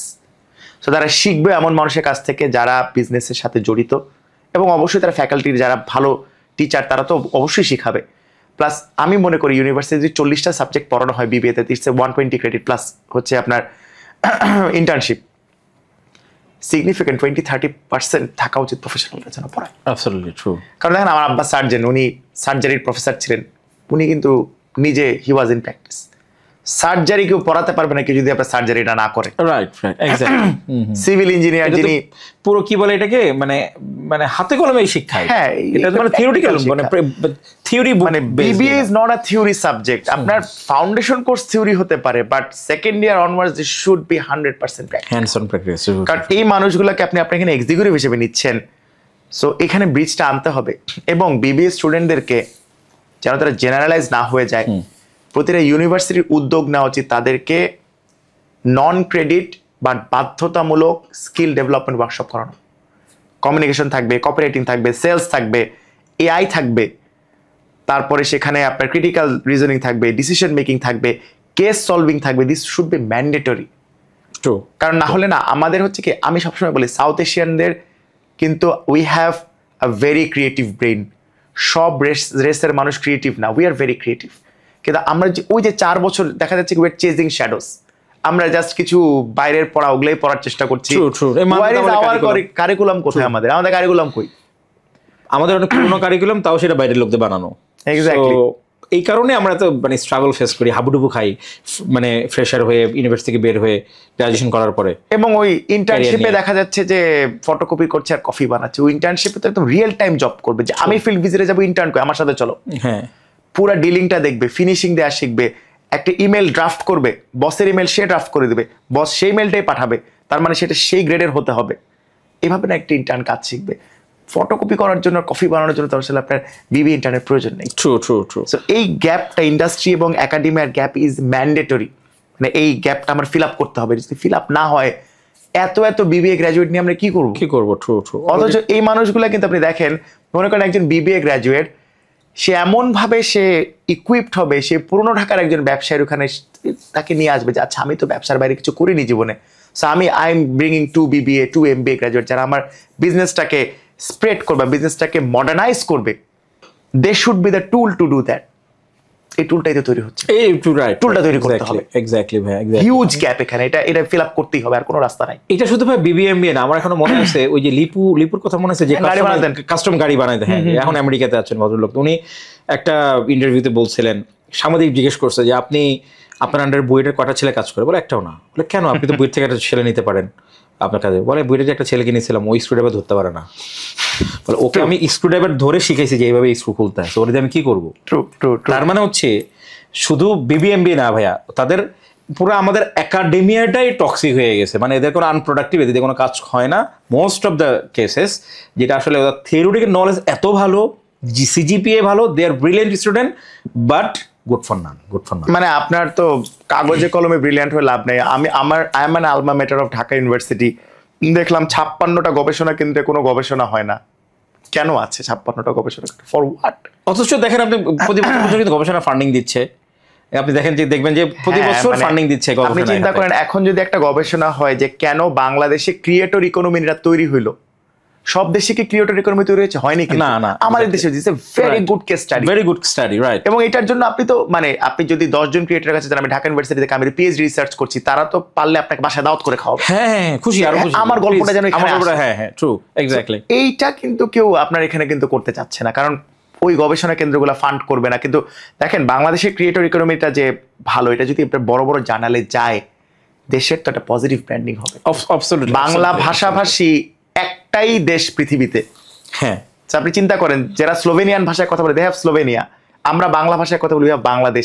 আমরা এই কান্ট্রি ব্র্যান্ডিংটা, এটাই তো যথেষ্ট। অ্যাবসলিউটলি। এই ডায়ালেক্টের একটা দেশ আছে, এই দেশটাতে মানে আমরা এগুলা করি, এবং আমাদের এত বড় একটা নেশন, 18 কোটি 20 কোটির একটা অনেক মানুষ, হিউজ মার্কেট, হিউজ নেশন, অনেক মানুষ। যেমন মনে করেন যে এই যে ক্যাটেল মার্কেটটা যে এত ফ্লারিশ করেছে গত 10 বছরে, this is a research subject. কেন শহুরে মানুষজন ক্যাটেল ব্যবসায়ী হওয়ার ব্যাপারে আগ্রহী হলো? হোয়াট ফোর্স দেম, অথবা হোয়াট ইন্সপায়ার্ড দেম? এত ভালো ভালো অ্যাগ্রো কোথা থেকে আসলো? ছিল না 15 বছর আগে। Can't this be research? This definitely can be research. এইগুলার কোনো ফান্ডিং নাই, কিছু না। একটা স্টুডেন্টকে কিন্তু বেসিক ফান্ডিং দিলে, ওর যাতায়াতের খরচ দিলে, ওকে উৎসাহ দিলে কিন্তু ও কিন্তু করা শুরু করে দিবে। This could be there. মানে আমি তো বলবো যে মাস্টার্স বাংলাদেশে হওয়া উচিত কোর্স ওয়ার্ক না, বাংলাদেশে মাস্টার্স হওয়া উচিত রিসার্চ বেসড। রিসার্চ অবশ্যই। এইটা তো মাস্টার্স হচ্ছে, দেখেন একটা মানুষের কিন্তু তার ক্যারিয়ার করার জন্য গ্রাজুয়েশন যথেষ্ট, মাস্টার্স তাদেরই করতে হয়।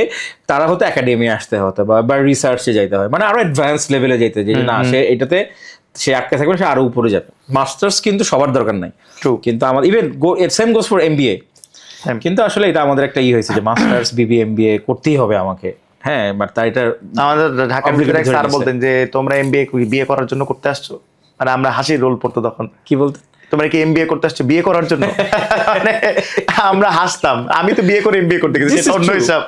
বাট কথা তো সেটাই হচ্ছে যে এমবিএ করলে আচ্ছা ঠিক আছে ভালো পাত্রী পাবে, ইঞ্জিনিয়ারে এমবিএ করে বিজনেস লাইনে আসতেছে। Engineers are asset of the nation, তাদেরকে আমরা অ্যাকোমোডেট করতে পারছি না, তাহলে there is something fundamentally definitely difficult and wrong. True. এখন দেখেন ভাইয়া, আপনার সাথে আমি টোটালি এগ্রি করি। তাইলে এখন একাডেমিয়া কেন এটা বুঝতেছে না? একাডেমিয়া কেন পুল আপ করছে না প্রফেশনালদের? একাডেমিয়াতে আসলে এখানে বলবো যে সংঘর্ষটা কোথায়? এখানে দুইটা অংশ। একটা হচ্ছে যে আমাদের দেশের একাডেমিয়ার পে স্কেলটা তারা স্বাচ্ছন্দ্য বোধ করে না, কারণ প্রফেশনাল অনেক টাকা পায়, তার পার আওয়ার কিন্তু সে ভালো চার্জ করে। হ্যাঁ, যেমন একাডেমিয়াতে আসছে, পে করতে পারছে না একাডেমিয়ায়। কারণ এখানে হচ্ছে যে একাডেমিয়াতে যেহেতু রিসার্চ হয় না, এই রিসার্চগুলো আসলে কি হয়, ধরেন বলা হবে আপনি একটা রিসার্চ করলেন, আপনার রিসার্চটা একটা এফএমসিজি কিন্তু আপনার থেকে নিবে এবং অনেক টাকা দিয়ে কিন্তু নিবে। সো আপনি রিসার্চটা ফান্ডও পেলেন, আপনি রিসার্চটা একটা কপিরাইট হিসেবে আপনি তাদেরকে দিয়েও দিলেন, it's a very good earning source of yours. Right, এবং তাদের এটা দিয়ে এবং ইনোভেট করবে। বড় বড় ইউনিভার্সিটিগুলো কিন্তু এটাই করে, রিসার্চগুলো কিন্তু কোলাবোরেশনে বড় বড় কংগ্লোমারেটরা কিন্তু নিয়ে যাচ্ছে এন্ড পেইং হ্যান্ডসামলি। আমাদের তো এখানে ইকোনমিটা নাই।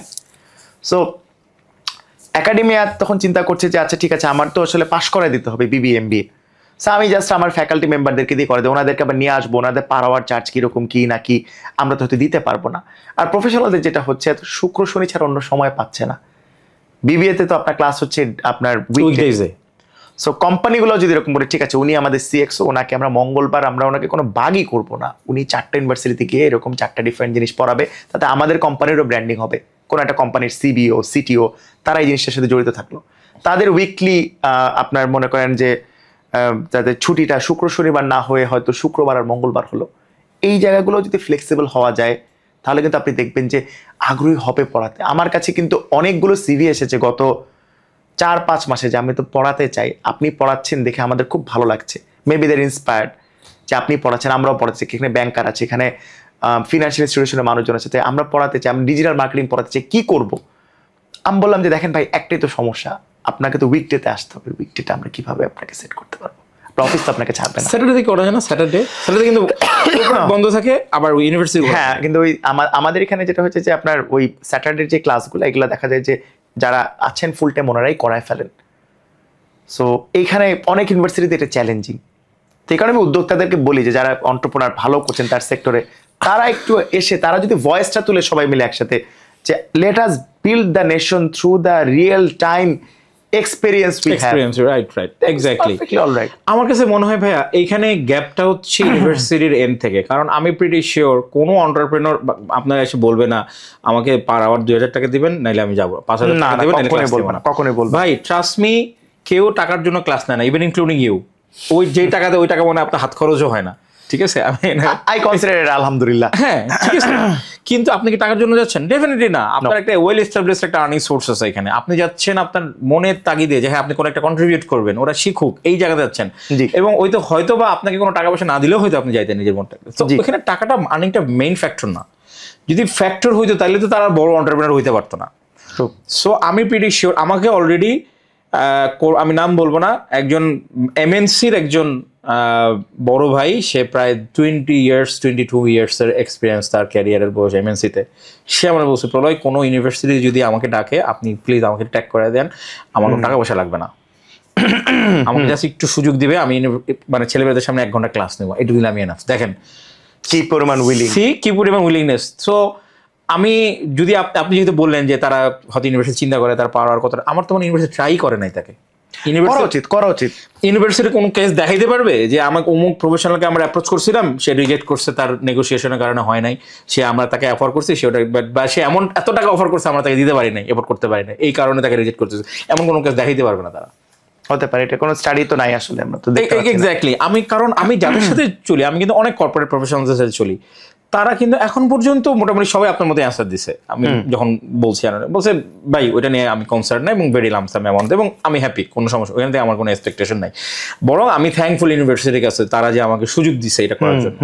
সো দেখেন এটা কিন্তু ভেরি একটা, এই যে আমরা ম্যাশলোস হায়ারার্কি থিওরি করছি না, সবার পিরামিডের সবচেয়ে উপরের স্তর হচ্ছে সেলফ এস্টিম বা সেলফ অ্যাকচুয়ালাইজেশন।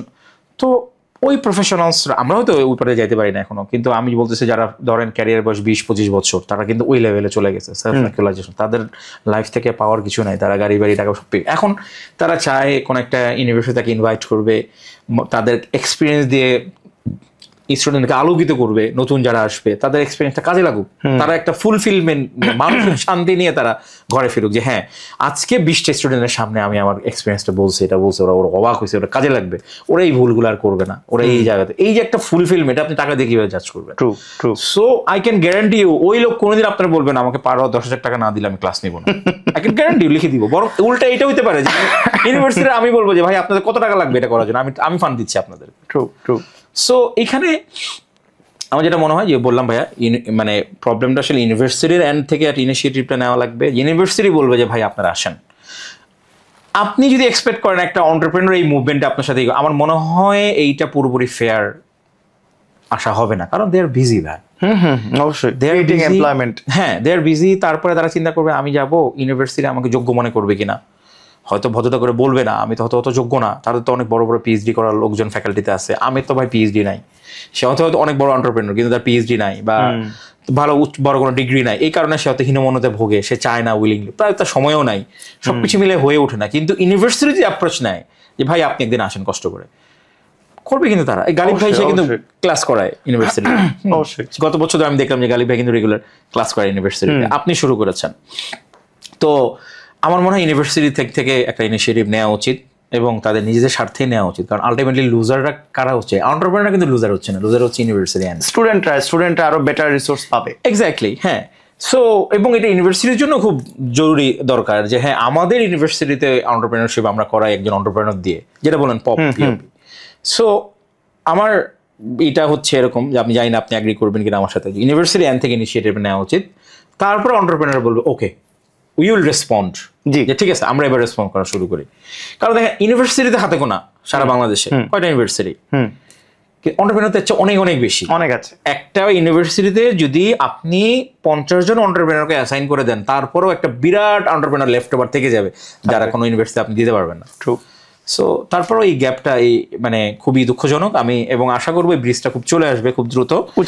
উচিত। হ্যাঁ হ্যাঁ। আমরা লাস্ট প্রশ্ন ভাইয়া শিওর আপনার কাছে, স্কিল বেসড লার্নিং এর, যেহেতু আপনি ফটোগ্রাফি আচ্ছা। করতেন এবং এটা তো আপনার মানে আপনার ইয়ের সাথেও যাইতো না, আপনি পড়াশোনা করেছেন মার্কেটিং এ, হ্যাঁ আমার ফিল্ডেই পড়াশোনা করেছেন কিন্তু ক্যারিয়ার করেছেন টোটালি ডিফারেন্ট ক্রিয়েটিভ একটা ফিল্ডে ফটোগ্রাফিতে, এটাতে কেন আসলে মার্কেটের না আগে ফটোগ্রাফার কেন হইল? আচ্ছা, এটাতে আসলে আমার নিজের একটা লং টার্ম ভিশন ছিল, সেটা হচ্ছে যে creativity is something which I enjoy, আমি পছন্দ করি। সো যখন আমরা চিন্তা করলাম যে একটা বিজনেস করবো, so we thought about service business, product না, কারণ প্রোডাক্ট ম্যানুফ্যাকচার না করলে আপনি সেখানে মার্জিন রাখতে পারবেন না। সার্ভিস যখন দেওয়ার চিন্তা করলাম তখন আসলে আমাদের ওই অ্যাড এজেন্সি, এই জিনিসগুলো আমাদের খুব একটা ভালো লাগার জায়গা ছিল। এবং আমার ইউনিভার্সিটির হাইয়েস্ট গ্রেড আমি পেয়েছি প্রমোশনাল মার্কেটিং এ, ওই কোর্সটাতে highest I got 97 out of 100। Great great. And second highest আমি পেয়েছি ব্র্যান্ড ম্যানেজমেন্টে 96। ওয়াও। সো নর্থ সাউথ ইউনিভার্সিটিতে ওই পরিমাণ মার্ক তোলা ওই সাবজেক্টগুলো is very tough, but I was very fluent on that. বিবিএতে না? বিবিএতে খুবই টাফ। আমার যে স্যার পড়াতেন, স্যার এখন ইউনিভার্সিটি ম্যানচেস্টারে পড়ান, is a very good faculty. John sir বলতাম আর কেমন, ভেরি গুড, মানে খুব ভালো পড়াইছিল আমাদেরকে। স্যারের হাতে নাম্বার বের করা মনে করেন যে অলমোস্ট ইম্পসিবল ছিল। তো ওই সময়টাতে আপনি 96 পেয়েছেন, 96 ব্র্যান্ড ম্যানেজমেন্টে, 97 হচ্ছে promotional. Great achievement for your academic career. আলহামদুলিল্লাহ। সো তখন সাদিয়া আর আমরা চিন্তা করলাম যে আমরা একটা বিজনেস করবো যেটা আমরা পারি। কারণ দেখেন ব্যবসায় লস খাওয়ার একটা বড় জায়গা হচ্ছে অনেকে না বুঝে ব্যবসা করে। আমার জীবনে 2 রকম বিজনেস আমি করি, একটা হচ্ছে চেকমেটের যেটা চলছে, এখানে আমার কলিগরা সুন্দর তারা চালিয়ে নিয়ে যাচ্ছেন। সেকেন্ড আমি হচ্ছে যে স্কিল ডেভেলপমেন্টে যেখানে কাজ করছি, 2টা কাজই আমি পারি। আমি এমন কাজ করতে চেয়েছি যে কাজটা আমি পারবো। সো ওই কারণেই প্রথমে যখন আমরা ফটোগ্রাফিটা চিন্তা করলাম, ওই সময় একটা গ্যাপ ছিল মার্কেটে, এবং আপনি যেটা বলেন blue ocean, it was a perfect blue ocean then. Huge demand, যে কয়জন কোয়ালিটি সার্ভিস নিয়ে নামতে পারবে দে উইল বি উইনার, এবং টিকে থাকতে পারলে they will be again winner. আচ্ছা। সো আমরা তখন একটা বুস্ট তখন পেলাম, এবং তারপরে যখন আবার কোভিড এর পরে কিছু মানুষ ঝরে পড়লো, রিসাফল হলো, তখন আমরা ধরে থাকলাম। আবার এই যে গত 1.5-2 বছর ধরে যে একটা ফাইন্যান্সিয়াল একটা যে আমি বলবো চ্যালেঞ্জিং পরিস্থিতি চলছে, এর মধ্যে কিন্তু অনেকে ঝরে গিয়েছে, অনেকে দেশের বাইরে চলে গেছে, আমরা এখনো ধরে আছি। আমি বলবো যে আমরা ভার্সন 3তেও এখন আমরা এখানে, মানে আমাদের বিজনেস স্ট্র্যাটেজি আমরা থার্ড ভার্সন চিন্তা করি, হোল ইন্ডাস্ট্রি থার্ড ভার্সনে আমরা এখনো আছি। সো ব্লু ওশনে নেমে লেগে থেকে ফটোগ্রাফিটা করার মাধ্যমে আর যেটা হলো, আমার হিউম্যান কানেকশন তৈরি হয়েছে। আমাদের অনেক ক্লায়েন্ট, আমাদের পরবর্তীতে কর্পোরেট ক্লায়েন্ট হয়েছে, অনেক ক্লায়েন্টের কাছে আমি ট্রেনিং নিয়ে যখন অ্যাপ্রোচ করি, তারা বলছে ইয়েস প্লিজ কাম অন, আপনি আমাদেরকে এত সুন্দর করে আমাদেরকে সার্ভ করেছেন, you are a great trainer, that we can guarantee. আচ্ছা, ওইখানেও আপনি লেভারেজ করছেন। আমরা হ্যাঁ, মানে দেখেন আপনার recurring clients are your all time asset, আপনি যতবার তাদের সাথে পার্টনার আপ করতে পারেন। সো আমরা কিন্তু ওই জিনিসটা বারবার লেভারেজ করার চেষ্টা করছি, এবং 2016 সাল থেকে আমি পার্সোনালি আমার সোশ্যাল মিডিয়াটাকে এমনভাবে অ্যালাইন করার চেষ্টা করছি যে আমার সোশ্যাল মিডিয়াটা একটা অ্যাসেট হবে, এখানে কোনো রকম বিতর্কিত কোনো কিছু নেই। আমি এখানে চেষ্টা করি মানুষজনের পজিটিভিটিটা নিয়ে আসতে, এবং আমার যেন একটা মানে ওভারঅল একটা ব্র্যান্ডিংটা যেন আমার নিজের ভালো লাগে তাকায়, যে this is okay, this is my digital persona, I like it, if I like it people will like it. So এইরকম একটা ব্যালেন্স করে, এবং আমি একজন ফটোগ্রাফার কখনোই লিঙ্কডইন ইনভেস্টমেন্ট করবেন। আমি 2022 সাল থেকে আমি মনে করি যে I am very serious about LinkedIn. So LinkedIn থেকে আমি বিভিন্ন রকম ক্লায়েন্ট আমি লেভারেজ করতে পেরেছি। গ্রেট। সো এইভাবে করে আসলে আমি এবার বারবার দেখেছি যে আমাকে ক্রিয়েটিভিটিটা বারবার পার্সু করতে হচ্ছে to bring up proper solution. Started with photography, আমি এখনো ফটোগ্রাফি করি, কিন্তু এর পাশাপাশি ওই যে আমার critical reasoning, analytical ability and creative thinking, এই তিনটে জিনিস ডেভেলপ করেছে। Now I can learn and I can switch to any other profession which I enjoy. Great. আপনার তো এই জিনিসগুলো কাজে লাগে, যে মার্কেটিং তো আপনি মনে হয়তো খুব নিশ একটা প্রফেশন থাকতো, once you become an entrepreneur আপনি তো এটাকে মানে marketing is part of your job now. G, marketing করতে হয়েছে, ব্র্যান্ডিং করতে হয়েছে, সেলস করতে হয়েছে, ক্লায়েন্ট অ্যাকুইজিশন করতে হয়েছে, টিম হায়ার করতে হয়েছে আপনাকে। সো এই ব্যাপারগুলো তো আপনাকে, so it's a better career choice আলহামদুলিল্লাহ এটার জন্য। তো এখন আমার কাছে মনে হচ্ছে, এখন আপনি কিভাবে এটা দেখেন যে আপনি কি এখনো ফটোগ্রাফি করেন? আমি করি, আমি বড় অ্যাসাইনমেন্টগুলোতে আমি যে ক্রিটিক্যাল অ্যাসাইনমেন্টে আমি যাই। তবে আমি যেটা হয়েছে যে আমার টিম আসলে এত কেপেবল, আমি ওদের ওখানে জাম্প করে ওদের মানে রিজিকটা আমি নষ্ট করতে চাই না। দে আর ভেরি গুড, অনেক ক্ষেত্রে আমার থেকেও ভালো। আমি যে ক্লায়েন্টটা ওটা এক্সপিরিয়েন্স করি, আমি তো আছি। আপনি কি মানে ঘরোয়া পারিবারিক ছবি ইভেন্টগুলো ছবি তোলেন মনে হয় না? আমি মূলত ওয়েডিং এ কাজ করতে পছন্দ করার একটা বড় কারণ হচ্ছে যে wedding A people are very communicative, এবং ওই সময় আপনি যদি তাদেরকে ভালো করে সার্ভ করেন, they become very good client asset for a very long for the rest of the life. কারণ মানুষ জন্ম মৃত্যু বিয়ে তিন সময় খুব ভালনারেবল অবস্থায় থাকে। If you can come as a problem solver then. এবং আমার কিন্তু আইডিওলজির ওভাবে কাজ করছে। আমার মা গাইনোকোলজিস্ট, অনেক বাচ্চার ডেলিভারি সিজারিয়ান মা করিয়েছেন। সো জন্মের সময় মানুষ খুব মানে পুরো ফ্যামিলিটা খুবই মানে জন্মের সময় পুরো ফ্যামিলিটা খুবই একটা মনে করেন যে একটা ভালনারেবল অবস্থার মধ্যে থাকে। বিয়ের সময় সেম, দুইটা ফ্যামিলি খুব ভালনারেবল অবস্থায় থাকে। সো আমি কিন্তু আমার মার থেকে ইন্সপিরেশনটা নিয়ে কিন্তু আমি এখানে ইমপ্লিমেন্ট করার চেষ্টা করছি যে can I be there problem solver. এবং এই ক্লায়েন্টরা কিন্তু আমাকে অনেক জায়গায় অনেকভাবে নিয়ে গিয়েছে, কর্পোরেটে বলেন, আমাদের ট্রেনিং বা লার্নিং এ অনেক জায়গাতে অনেকভাবে। এবং এমন হয়েছে যে আমি ক্রস সেল করতে পেরেছি আমার ট্রেনিং এর প্রোডাক্টটা অন্য প্রোডাক্টে, সেখান থেকে আমরা চেকমেটে নিয়ে আসতে পেরেছি, because is as established brand there. আমার ব্যাক এন্ডে সেল করার জন্য কিছু একটা আছে। যদি মনে করেন চেকমেটের মধ্যে সুপার শপ থাকতো, তাহলে এই যে আমাদের ট্রেনিং এর ক্লায়েন্ট বা আপনার যে লার্নিং এর ক্লায়েন্ট, এনারা কিন্তু জানতেন যে সুপার শপটা আমাদের, দেখা যায় তারা ওখান থেকে কেনাকাটা করছে। ওই একটা আমি cross sell, up sell, down sell সবই আমি একসাথে করাতে পারছি। So I take this as an opportunity, যে আমার ইচ্ছা যে আগামী 5 বছরের মধ্যে টোটাল 5টা প্রোডাক্ট থাকবে আন্ডার সার্ভিস আমব্রেলা, যার যেটা দরকার সেটা আপনাদের এখান থেকে আমরা সার্ভ করলাম। চমৎকার। কি কি সার্ভিস থাকে তাহলে আপনার? একটা হচ্ছে যে আপনার ওয়েডিংটা তো চলছে, কর্পোরেটটা যেটা সাদিয়া পুরোটাই দেখছে, ট্রেনিং এন্ড লার্নিং এর একটা অংশ থাকছে। আরো দেখি দুইটা চিন্তা করছি কি করা যায়, আর তো 5 বছর সময় আছে, চিন্তা করা যাবে একটা কমপ্লিট সার্ভিস আমরা আপনাদের সাথে কোলাবরেট করে। না ইনশাআল্লাহ ডেফিনেটলি। আমাদের একটা সুবিধা কি ভাইয়া, দেখেন বাংলাদেশের মার্কেটটা কিন্তু হিউজ, 20 কোটি মানুষের মার্কেট, হয়তো বা ইচ্ছে বেশিও মানুষ থাকে। তো এদের কিন্তু কত কিছু দরকার হয়। আমি দেখেন, আমি দেখেছিলাম যে আমি ফেসবুকে লিখতেছিলাম যে ফার্ম গেটের একজন হকার, সে তারপর আর কি জানেন, কাপড় রোদের ক্লিপ, ভেরি নিশ প্রোডাক্ট, ঠিক আছে। তাকে জিজ্ঞেস করলাম যে ভাই আপনার দিনে ইনকাম কত হয়? বলে স্যার 2 থেকে 3 হাজার টাকা ইনকাম করে। 25 দিন বসলে 75,000 টাকা। চিন্তা করছেন ইনকাম? তার প্রফিটও খুব খারাপ হয় না আমার মনে হয়। কত খারাপ হবে আর? হ্যাঁ, আপনি চিন্তা করছেন 75,000 যদি 40% বের করতে পারে, somewhat in the reason of 33-35,000। Exactly. এবং তার প্রোডাক্ট কি? কাপড় রোদের ক্লিপ।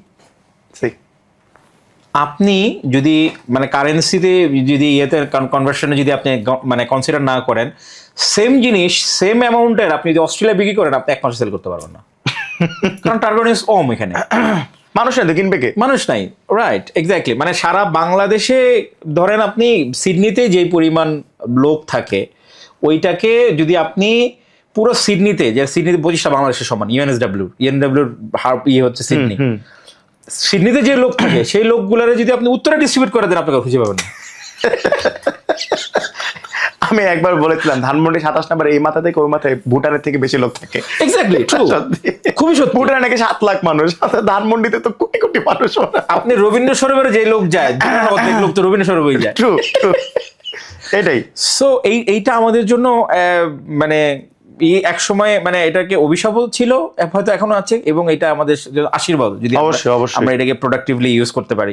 যেমন প্রত্যেকটা মানুষকে যদি ম্যান পাওয়ারে আমরা কনভার্ট করতে পারি, এটা আমাদের হিউজ একটা আমাদের জন্য অ্যাসেট হবে। তো ওই জন্য আমি চিন্তা করতেছিলাম যে মার্কেট হিউজ ভাইয়া, এবং মার্কেটটা ইজ গ্রোয়িং, প্রচুর কাস্টমার। সো এইটাকে লেভারেজ আমরা করতে পারতেছি না এনাফ। আপনি যে ইম্পোর্টের কথা বললাম, যে বাংলাদেশের 64টা জেলায় 64 রকমের প্রোডাক্ট আছে যেটার বাইরে হিউজ ডিমান্ড। অবশ্যই ঠিক আছে, আমরা একটা ভাবি কি সাদা চামড়া কিনবে বলে, না, প্রবাসী বাংলাদেশের আপনার প্রথম কাস্টমার। হ্যাঁ, এবং তাদের কাছে গিয়ে দিয়ে আপনি বিক্রি করে খুলে দিতে পারবেন না। ওনাদের দেশপ্রেম তো অনেক, কারণ আপনি বিদেশে ছিলেন, আমি বিদেশে ছিলাম, ওই সময় কিন্তু আসলে দেশের প্রতি টানটাই অন্যরকম থাকে, আমি কখন ফেরত যাব। আমি ওটার কথা বাদই দিলাম, আপনি ধরে নিলে আপনি দেশপ্রেমিক না, আপনি কাঁঠাল খাবেন, কাঁঠাল কই পাবেন? দাও ঠিক। আমি প্রায় 8 বছর অস্ট্রেলিয়া ছিলাম, কাঁঠাল চোখেও দেখি নাই আমি, খাওয়া দূরের কথা। ঠিক আছে, একবার একটা মনে হয় থাইল্যান্ডের কাঁঠাল দেখলাম, তাও ওইটা ছিল ক্যান্ড কাঁঠাল, প্রাইস ছিল $7 না $8, ভেরি এক্সপেন্সিভ। তাও কাঁঠাল ক্যান এতরুক, তাও একদিন একটা মনে হয় একটা চাইনিজ শপে দেখছিলাম, সো রেয়ার, এক্সট্রিমলি রেয়ার, খাওয়া দূরের কথা চোখেই দেখি নাই। আমি যে খুব কাঁঠাল আবার ছিলাম তা না। তো পরে বাংলাদেশে এসে বুঝলাম যে কাঁঠাল কত দুর্লভ বস্তু, আমাদের খুব অ্যাভেলেবেল এখানে পরে থেকে দেখে আমরা টের পাই না। পরে বাংলাদেশে এসে দুমায় কাঁঠাল খাওয়া শুরু করলাম। সেম গোস ফর দইয়ের মিষ্টি। দই মিষ্টি কিন্তু বাংলাদেশ ছাড়া ইভেন আপনি ইন্ডিয়াতেও খুব বেশি, ইন্ডিয়াতে লাড্ডু রাড্ডু খুব বেশি অ্যাভেলেবেল। দইটা পাওয়া যায় না ভাই, দই পাওয়া যায় না। দই আপনি বাংলাদেশ ছাড়া কোথাও পাবেন? বেঙ্গলের ডেলিকেসি। এক্স্যাক্টলি, আপনি তো সৌদি আরব ছিলেন, এখানেও দেখছেন কিচ্ছু নাই ভাই। দই মিষ্টি রসগোল্লার পরে কিছু পাওয়া যেত না। এক্স্যাক্টলি, কারণ ওই যে গোলাপ জামুন ওইটুকু বানাতে পারতো, পরে কেউ পারতো। এক্স্যাক্টলি। সো আপনি দেখেন, আপনাকে দেশপ্রেমিক হওয়া লাগবে না, আপনি আপনার নিজের হাঞ্জি আপনার বিদেশি প্রোডাক্ট কিনতে বাধ্য করবেন, কারণ আপনার নাই, আপনি দুর্লভ জিনিস, ওটার অ্যাভেলেবিলিটি না। আর যদি দেশপ্রেমিক হন তাহলে তো কথাই নাই। সো আমাদের এখানে হিউজ অপরচুনিটি আছে এখানে, সো কোলাবোরেশন করারও অনেক অপরচুনিটি আছে, কাজ করার অপরচুনিটি আছে। কিন্তু কালকে আমি এক ভাইয়ের সাথে মিটিং করতেছিলাম, ভাইয়া এমন একটা ইন্ডাস্ট্রির কথা বললো, ভাই কয়েকশো কোটি টাকার industry, no one serving this, not a single person, not a single entity, not a single company is serving this market in Bangladesh. অথচ আমার ধারণা 500 থেকে 1000 কোটি টাকা মার্কেট এটা। ঠিক আছে, সো মানে যাই হোক, তো এখন অনেক ভালো লাগলো আমিনুর রহমান ভাই, আপনার সাথে ভেরি আনকনভেনশনাল কিছু টপিক নিয়ে আলাপ করলাম। নর্মালি আমরা এই ধরনের টপিক নিয়ে আলাপ করি না, কিন্তু খুব ইম্পর্টেন্ট একটা ব্যাপার ছিল।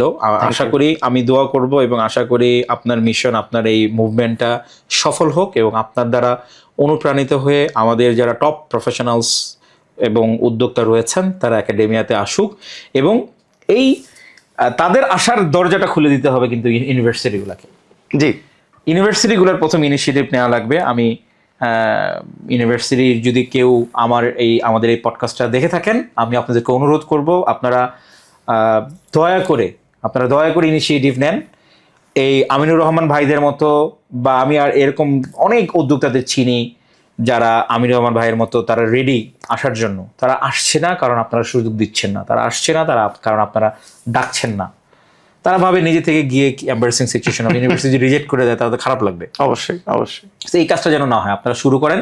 আমি দায়িত্ব নিয়ে বলছি, আপনারা হতাশ হবেন না, আপনারা অবাক হয়ে যাবেন যে আপনারা একটা ডাকে কত প্রফেশনাল উদ্যোক্তা চলে আসছে আপনাদেরকে ক্লাস নেওয়ার জন্য। সো এবং আপনাদের তো এটা ইউনিভার্সিটি ডিফারেন্সিয়েটও ক্রিয়েট করবে, ইউএসপি ক্রিয়েট করবে, অন্য কোন ইউনিভার্সিটি করতেছে না, আমারটা করতেছে, রাইট? সো আমি আশা করব যে ইউনিভার্সিটিগুলো মূল উদ্যোগটা নিবে, এবং একটা ভালো ইউনিভার্সিটি এবং উদ্যোক্তাদের মধ্যে, এন্টারপ্রেনারদের মধ্যে একটা ভালো কোলাবোরেশন হবে ইনশাআল্লাহ, যেটা সুফল আমাদের স্টুডেন্টরা পাবে, আমাদের ভবিষ্যৎ প্রজন্ম পাবে ইনশাআল্লাহ। জি। সো আমিনুর রহমান ভাই, আপনি একটা আমাদের অডিয়েন্সের উদ্দেশ্যে যদি শেষবারের মতো কিছু বলার থাকে বলতে পারেন। Thank you so much again, Pralay ভাই আমাকে ইনভাইট করেছে এখানে। আমি কিন্তু যেটা শুরুতে বলেছিলাম যে আমি নিয়মিত ভিউয়ার, আমি দেখি। তো আমার যেটা কথা সেটা হচ্ছে যে আমরা ক্যারিয়ার নিয়ে অনেক সময় দ্বিধাদ্বন্দ্বে ভুগি, ভাবি একটা ক্যারিয়ারে শুরু করেছি, এটাতে আমাকে স্টিক থাকতে হবে, কিন্তু স্কিলের ব্যাপারটা আমি সবসময় বলি যে আপনি নিজেও কখনো বুঝতে পারবেন না যে জীবনে কোন সময় আপনি কোন স্কিলটা আসলে অর্জন করতে পারবেন। দেখেন, আমাদের সবার কাছে 24 ঘন্টা সময় থাকে, আপনি নিজে স্কিল ডেভেলপমেন্টের জন্য টাইম দিন। ক্যারিয়ারে আমি বলবো না টেকটনিক শিফট করা, ক্যারিয়ারে আপনি একটা পজিটিভ চেঞ্জ নিয়ে আসেন, এবং এক জীবনে আপনি বিভিন্ন রকম ক্যারিয়ার একসাথে কম্বাইন করে একটা ক্যারিয়ার কংগ্লোমারেট হয়ে যান। সেটা আপনি করতে পারবেন যদি আপনি সময়টাকে ঠিকমতো ব্যবহার করেন এবং সেটার একটা পজিটিভ রেসপন্স আপনি দেখাতে পারেন। আমাকে অসংখ্য ধন্যবাদ আমি দিতে চাই আমাকে এই পডকাস্টে জয়েন করানোর জন্য, এবং I am so privilege and honoured. আপনাদের সবার সাথে নিচে কমেন্টসে যে কোনো প্রশ্ন থাকলে করবেন, আমি জবাব দেওয়ার চেষ্টা করব, এবং আসসালামু আলাইকুম and thank you so much. তো দর্শক মন্ডলী, আমরা এতক্ষণ আমিনুর রহমান ভাইয়ের এক্সপিরিয়েন্স শুনলাম, তার এন্টারপ্রেনারশিপ জার্নি শুনলাম এবং কেন উনি একাডেমিয়াতে জয়েন করলেন, একটা বড় একটা ভিশন নিয়ে বড় একটা মুভমেন্ট উনি শুরু করেছেন, এই বিষয়গুলো নিয়ে আমরা জানতে পারলাম। এবং আশা করি আপনারা যারা ইউনিভার্সিটি গোয়িং স্টুডেন্ট এবং যারা ইউনিভার্সিটির ফ্যাকাল্টি রয়েছেন বা ইউনিভার্সিটি কর্তৃপক্ষ রয়েছেন, তাদের জন্য আজকের পডকাস্টটি খুবই গুরুত্বপূর্ণ এবং দারুণ কিছু ভ্যালুয়েবল মেসেজ আমরা পাস করতে পেরেছি আমিনুর রহমান ভাইয়ের মাধ্যমে। আপনাদের মতামত জানাবেন পুরো পডকাস্টটি কেমন লাগলো এবং আপনাদের ফিডব্যাক জানাবেন। আমাদের যেই কথাগুলো বা বক্তব্যগুলো আমরা বলেছি, আমি বলেছি বা আমিনুর রহমান ভাই বলেছে, সেই সব বিষয়ে আপনারা একমত কিনা বা একমত না হলে আপনাদের বক্তব্য কি, সেই সব বিষয় নিয়ে আপনারা মন্তব্য করবেন আশা করি। ইনশাল্লাহ আজকের মতো এখানেই শেষ করছি। আগামী পর্বে নতুন কোনো গেস্ট নিয়ে আপনাদের সামনে হাজির হব। সে পর্যন্ত ভালো থাকবেন, সুস্থ থাকবেন, আমাদের জন্য দোয়া করবেন। আসসালামু আলাইকুম।